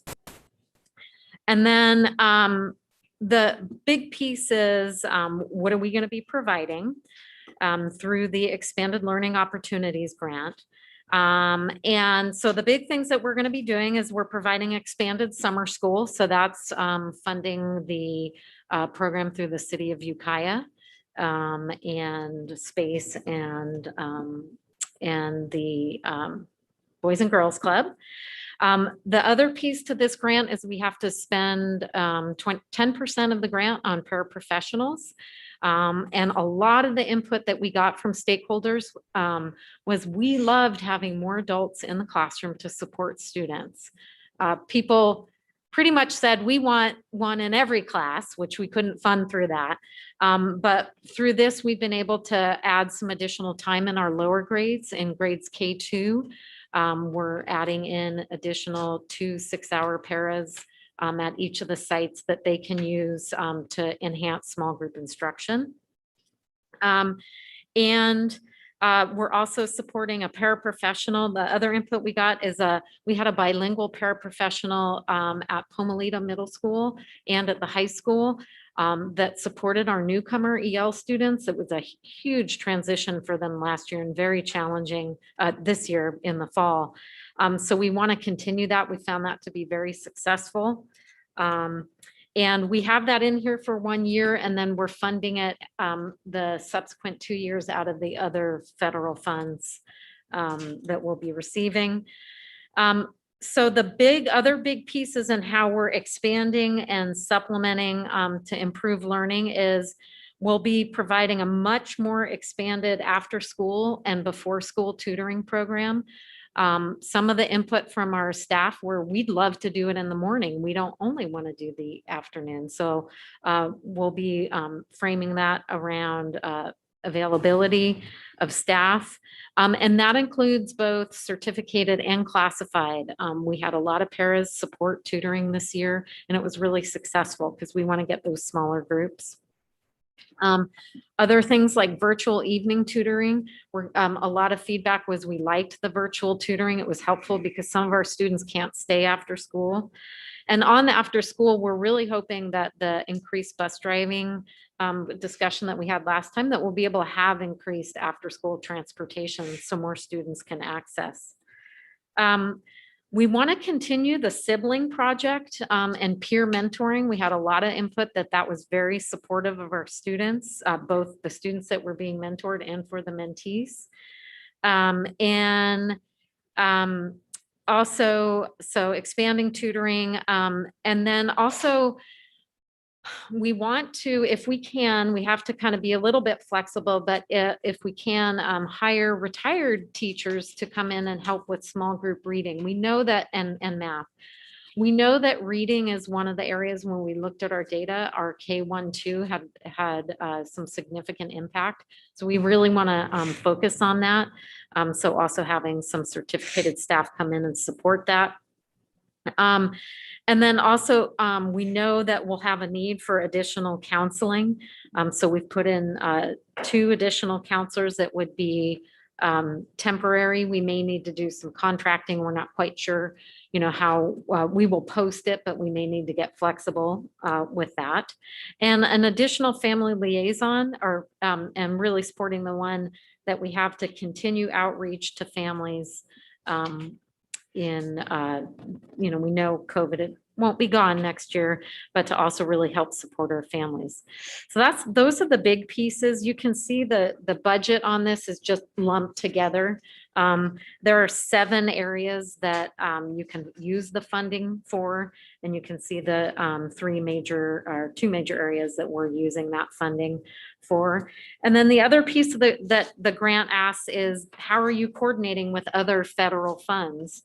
So many of these actions are 1 year out of the expanded learning grant. And that's why we have this additional document, is so that you can see how we plan on using some of the other funding to carry out things throughout the year, throughout the 3 years. So we'll be coming back. We're still drafting our plans for the other federal dollars, but you can see we got a lot of other input around, technology needs, additional training. So you can see that in there. And we wanted to just show you how we are coordinating with other federal funds. So that's the expanded learning grant. And we do need it to be approved tonight.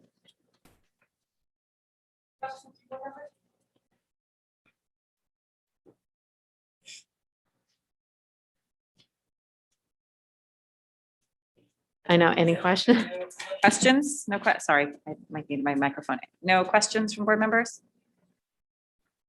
Okay, so so we need to approve this plan tonight. This is one of the federal pots of money we have. State, one-time money, coronavirus related, that has a 3-year spending window in it. This Has a is 1 year. really spending a one and a little months. bit. Yeah. Okay. Because it is responsive to our public input, is going along with our own local strategic plan and the approval of the expanded learning opportunities. I'll second that. Motion made by trustee Mulgard, seconded by trustee Fernandez. Any questions about the motion? All right, everybody, all those in favor? Aye. Anyone opposed? Nope. And no abstentions? Okay. Well, thank you, Katie, Thank you. and good work. Thank you. Okay. Ms. Glenzer, oh, you're just cleaning? All right, thank you. All right. Okay. We're gonna, I'm sorry, Sarah, I know you've been like waiting all night. We're gonna do like a 2-minute break, maybe 3 minutes. No, we'll just do 5, flat out 5. So please come back at 5, 9, 8. Can't even see. We're gonna come back at 8:53. 8:52, 8:52. Thanks.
We're going to reconvene. Are we good to go, tech people? Okay, thank you so much.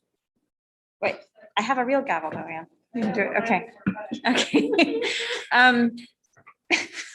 You gotta stop. Okay, so we're on item D5, approval of the updated estimated cost of contract with Redwood Community Services for special education counseling services for students with individualized education plans for the 2020-2021 school year. And we're going to hear from Sierra, and then we do have one public comment, but we'll take the presentation first, or the whatever you want to do. Good Thank evening. you. Thanks for having me back. I'm trying not to be too loud in the microphone. I always project a lot, so I apologize if I'm loud at home. Okay, fantastic. So back in June of 2020, we brought forth the contract with RCS. We were really excited at the time. It seems as if it was going to save us about $150,000 in special ed dollars for counseling services. And it was a new establishment of a new partnership that this year has proven rather challenging in a variety of reasons. And at this point, we are realizing that we need to bring it back to the board. We have a worst case scenario dollar amount. We're waiting for the contract to go through with the County of Mendocino to facilitate the Medi-Cal billing. And I believe you have some talking points here. Everybody received it. I don't know if you have questions, more questions for me, if you want me to go through those. Okay. I'm trying to decide whether we should have the public comment first or just a little bit more information on, is there any questions from, let me think for a second. Let's go ahead with the public comment. How about, and then get to questions? Okay, so we do have one public commenter who is going to join us by phone.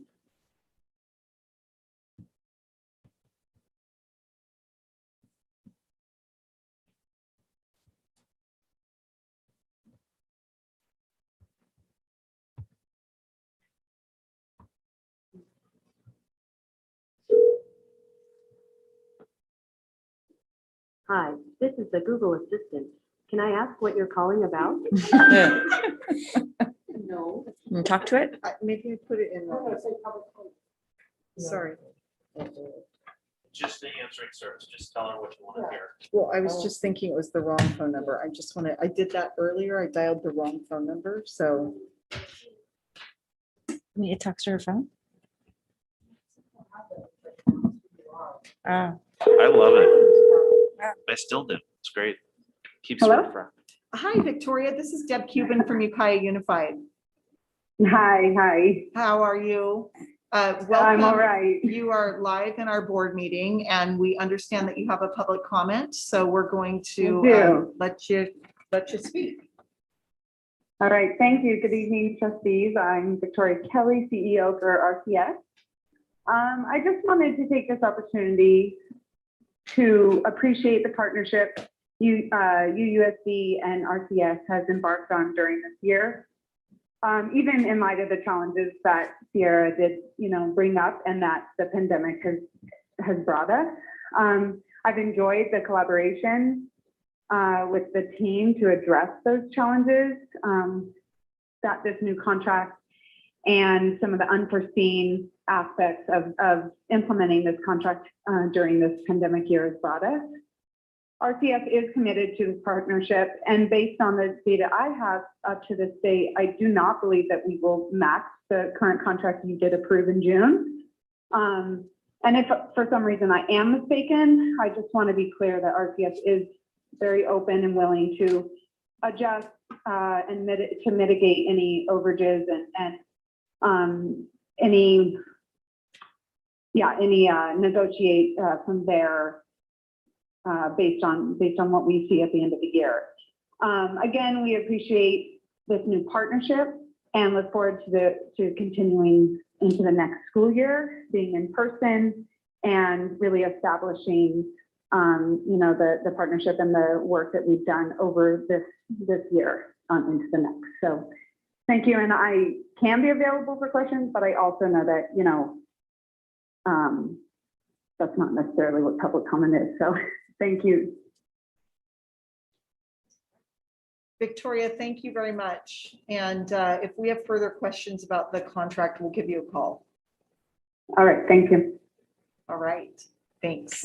Before, actually, Wait, Victoria. Victoria, if you wouldn't Victoria? mind, is she gone? Oh, yes? Yes, hold on just a minute. I know that you're not going to be able to hear what Megan's going to say, but I'll repeat it. Hold on. Okay, I just did want to clarify, because I can see some puzzled looks from board members. It sounds like the CEO of RCS is saying that she does not anticipate this contract to exceed the original amount of $200-something thousand. Is that correct? Because I heard that. I heard that. Yeah. That's based on, and I just sent over this afternoon some numbers to Sierra, and it's in our language, so I know that I have to sit down with Sierra and kind of go through it. But even up into the last collaboration meeting that we had, I was, based on the data we're pulling, I don't think we will. The question has been around this 40% match with our Medi-Cal billing. And then what the potential would have been if we were billing those students who qualify for Medi-Cal from the beginning of the school year, which I won't go into the long conversation about why, but I don't believe so based on the data I have at this current time that I got from our QA department. Okay, so I think I'm gonna try to clarify this for the board, because I think we're all a little bit confused. So the original contract had an estimated cost of $287,982. That was based on the assumption that 70% of the students would be eligible for Medi-Cal billing through this enhanced rate, not the normal school-based Medi-Cal billing rate. However, as of May 11th, only 16% of the students met that threshold to have that enhanced Medi-Cal billing rate, which is a lot different than 70%. So I guess what I'm understanding is that although some of these students, they're either going to be in one of two pathways: the school-based Medi-Cal billing rate, which is lower, or this other billing rate, which I don't even know what it's called. But it sounds like we're not all on the same page about what we think is going to happen. So I'm not quite sure what the board should do tonight, given that we're being asked to approve a contract increase that's roughly double what we originally thought. I do understand you're saying this kind of worst case scenario, correct? Okay. Yes, yes. And if I may, so the contract is designed that RCS bills Ukiah Unified directly for the students who are not billable through the county. And the students who are not billable through the county, we can bill on the school side. Okay. Or they're not Medi-Cal at all. The county contract hasn't been in place, although it's on the consent agenda tonight. Yay. So the question is really the lower percentage of students who are actually billable through the county is going to increase our expenses. Mm-hmm. And that changes how much RCS will need to bill us. So Victoria is saying that she's willing to negotiate those pieces to go less. We don't know how much it's going to cost us at this point. But knowing that we're going to have to pay the bills, we thought it was safer to propose the worst case scenario. Okay. And could I say one thing on why I am anticipating that I don't think we will max the contract? Sure. And that's really based on, like we've seen in schools during the pandemic year, the engagement in services by students. And so if we had the 100% engagement from the students that met this criteria, I think, yes, we probably would be in a different predicament. And I would not be saying what I'm saying. But given the fact that we've had a significant, engagement and rapport building for a new contract in a pandemic year, and over virtual telehealth services with students who also are not attending even school, that's where I think some of those percentages get a little skewed to just look at from this year. I think going into next year, we'll see a different picture. We'll be in school campuses, things like that.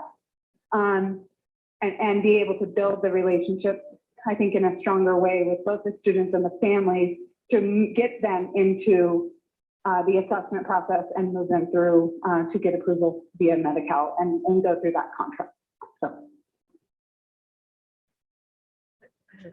Okay, trustee Fernandez? So I'm not, it's really awkward. I'm not quite following. The contract is not in place with the county to get that enhanced billing, but then why did we do a contract with RCS if that piece wasn't in place?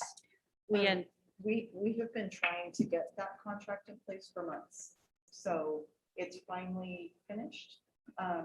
And we're bringing it forward to the board tonight.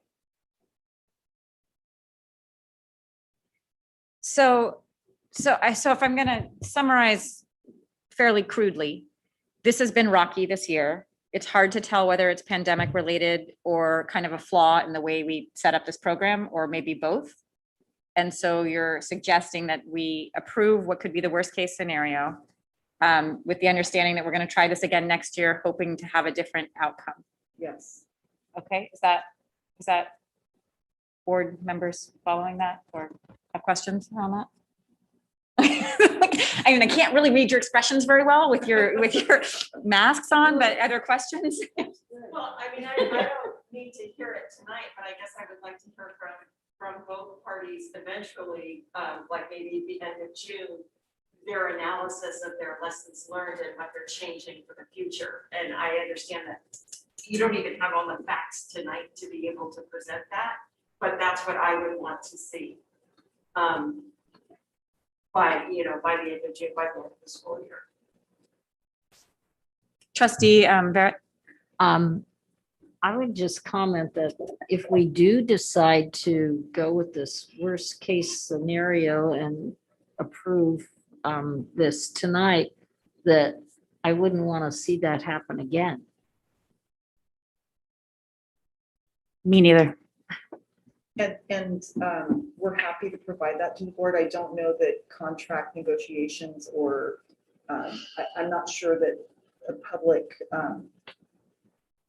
public discussion about, lessons learned and what went wrong. I did not ask for a public discussion. Oh, you just wanted something. I purposely said I would want to, hear about it by the end of June, not tonight. But it doesn't have to be public. Got it. Yeah, trustee Arkin. What happens if we don't okay it? We would only be able to pay up to the original contract amount. And so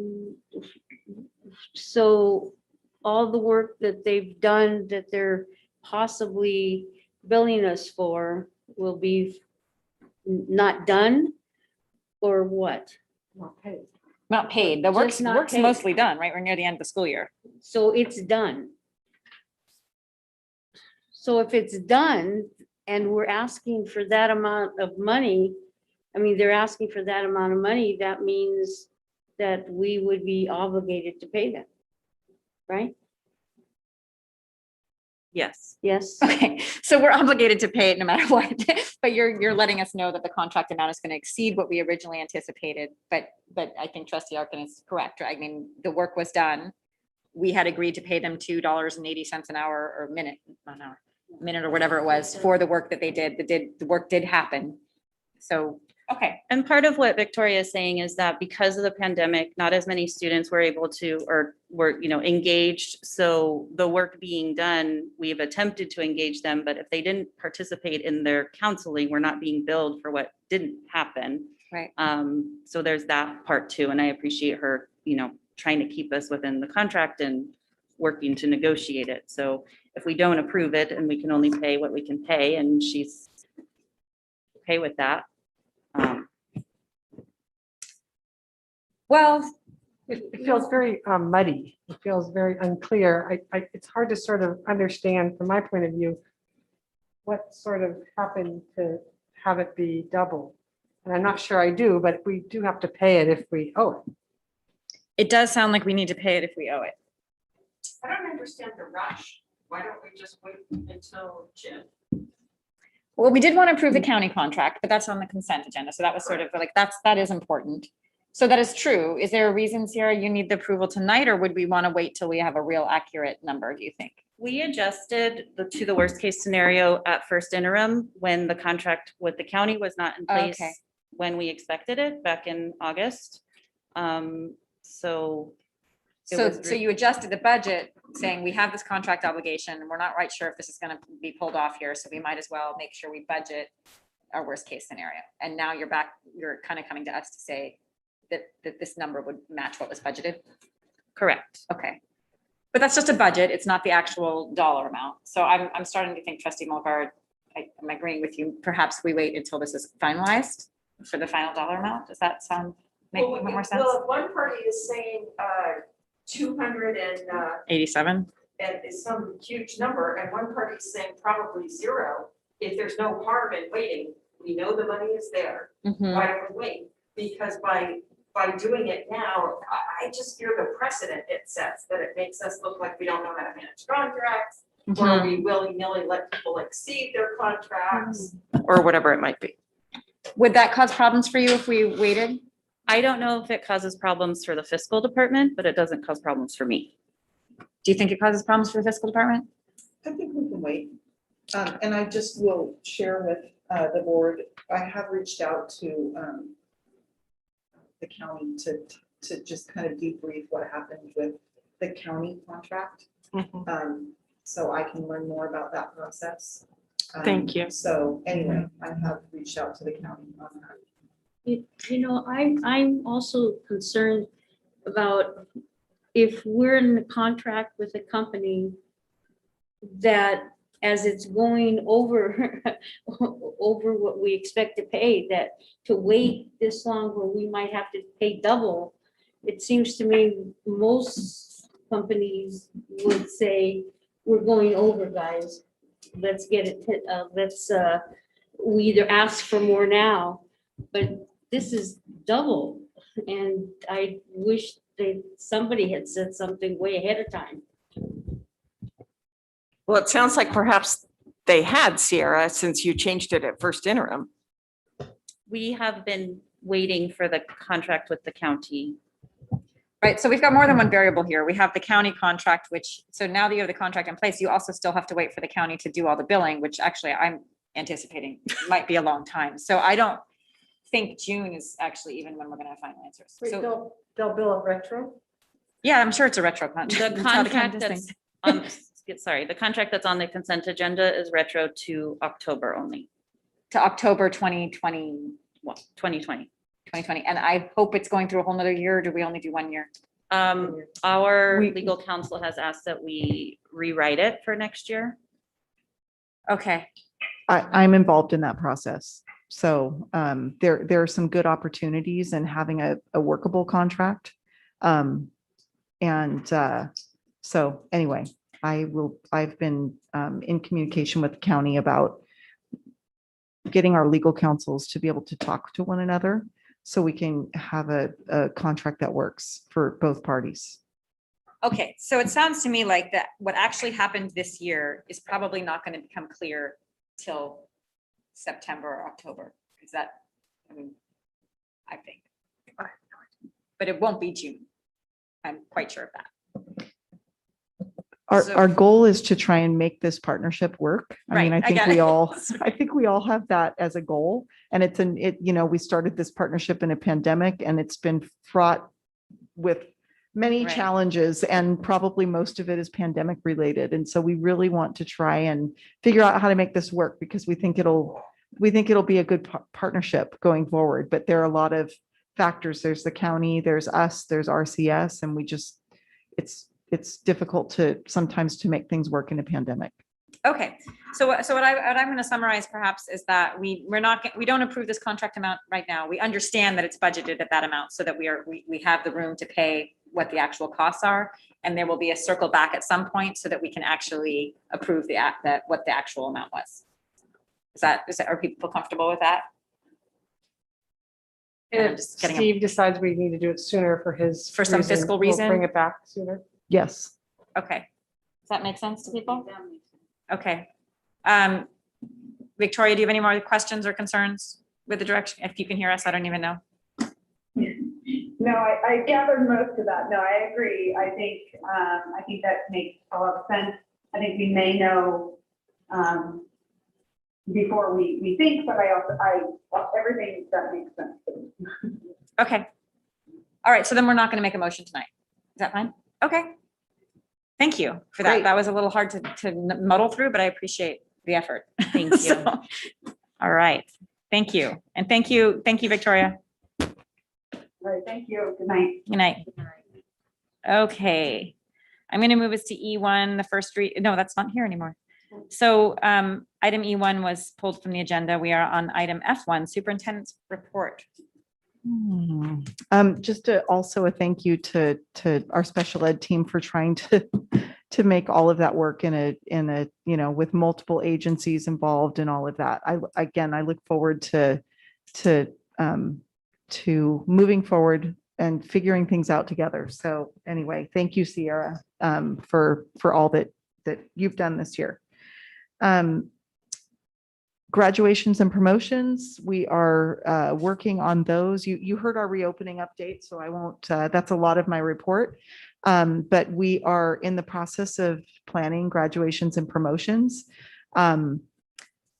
As we are in the yellow tier, we are allowed to have 67% of our capacity in our stadium. So we're able to have families bring 4 guests to the graduation and promotion. It's going to look a little different, but we're really excited about that. And I know we have some restrictions in place, and I know our families will be fully cooperative because everybody is very appreciative to be able to have an in-person ceremony. I hope our numbers hold by graduation and promotion, so we can continue to support that 67% of capacity.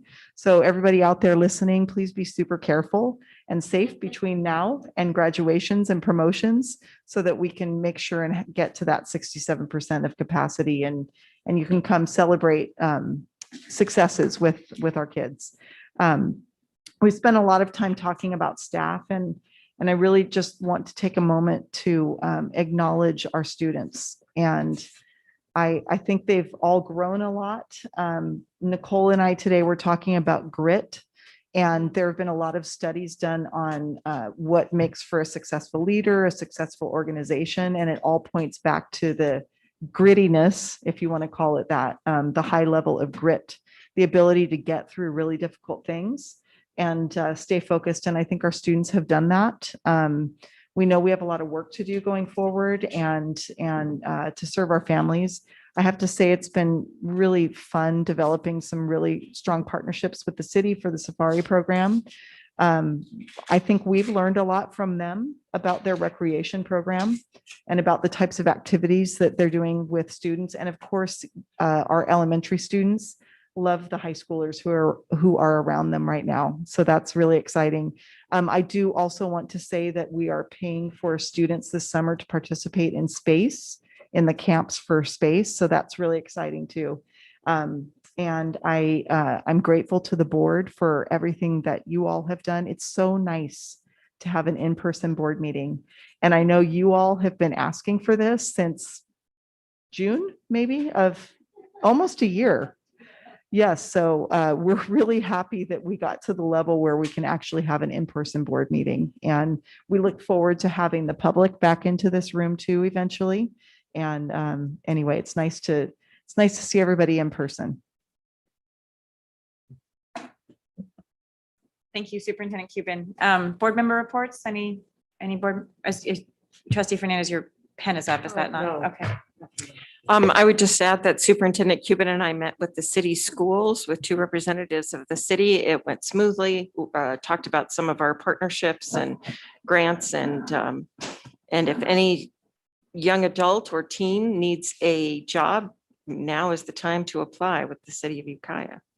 And the other thing I would encourage people to do is also to get tested, because if only the sick people are getting tested, our numbers really look bad. I just wanted to report out trustee Nelson Fernandez and I met with a group of high school teachers last week. And I just want to thank them for spending time with us. It was a really useful meeting. It was a really helpful meeting, and we learned a lot from them and got an opportunity to communicate in a way we don't normally get to communicate with teachers. So I wanted to give a shout out to that process and appreciate them for inviting us to come talk with them. I do also want to thank our tech department. You guys are like you're there, all these meetings, you like sit through this all the time. And I know you had to really scramble to make this work tonight. So I appreciate you. We just do our meeting here, but we know you're back there and you have our backs and we totally appreciate it. So thank you. Looks like Susan's giving me a little, you're not. Okay, is it Superintendent Cuban? I just wanted to add one more thing to that with our tech team. So we had some technical glitches today. And I was thinking actually about our students, and I wish that our students could have watched our tech team today problem solve collaboratively. It was lovely to see them just troubleshooting and trying to think through a problem together, and they came up with a fabulous solution, as they always do. And so anyway, they've been so instrumental in this with distance learning and everything. So thank you for acknowledging them. And again, it's really fun to watch a group of adults like them, creative, work together. Okay, with that, we need approval for the consent agenda. I so move. Moved by trustee Nelson, is there a second? I'll second. Second by trustee Mulbar. All right, all those in favor? Aye. Anyone opposed? Okay, passes. So, agenda planning. Do you have a date for us? No? Yes, so agenda planning, Wednesday, June 9th at 11:45. Wednesday, June 9th. After school's over, is that right? Yes, wow. I would like to go, if that works. Okay. And perhaps Tyler. No, Tyler is He's not. been to like 4 of them. so. Oh, I'm sorry. I was just saying because he was going to be missing that meeting as well. That's all I meant. What Sorry. time was So, it? I would say, really, it's Susan's turn and Zoe. Are you available, Susan? Let me look, hold on just a second. June 9th, yeah, that's fine. Okay, and Zoe, you can? Yeah. Okay. June 9th at noon. Yes. It's the 24th. Okay, so June 9th at 11:45, it will be trustee Asbury, Fernandez, and myself for agenda planning. 24th. Okay, that's good. And remember also, you have a special meeting on the 24th at 5 o'clock. May 24th, 5 o'clock. Deb will send a reminder out. Special meeting, closed session. All right, can I have a motion to adjourn? So moved. Sometimes people do. Carolyn really wants to leave. Second by trustee Arkin, so we are adjourned. Thank you, public. Thank you, guys.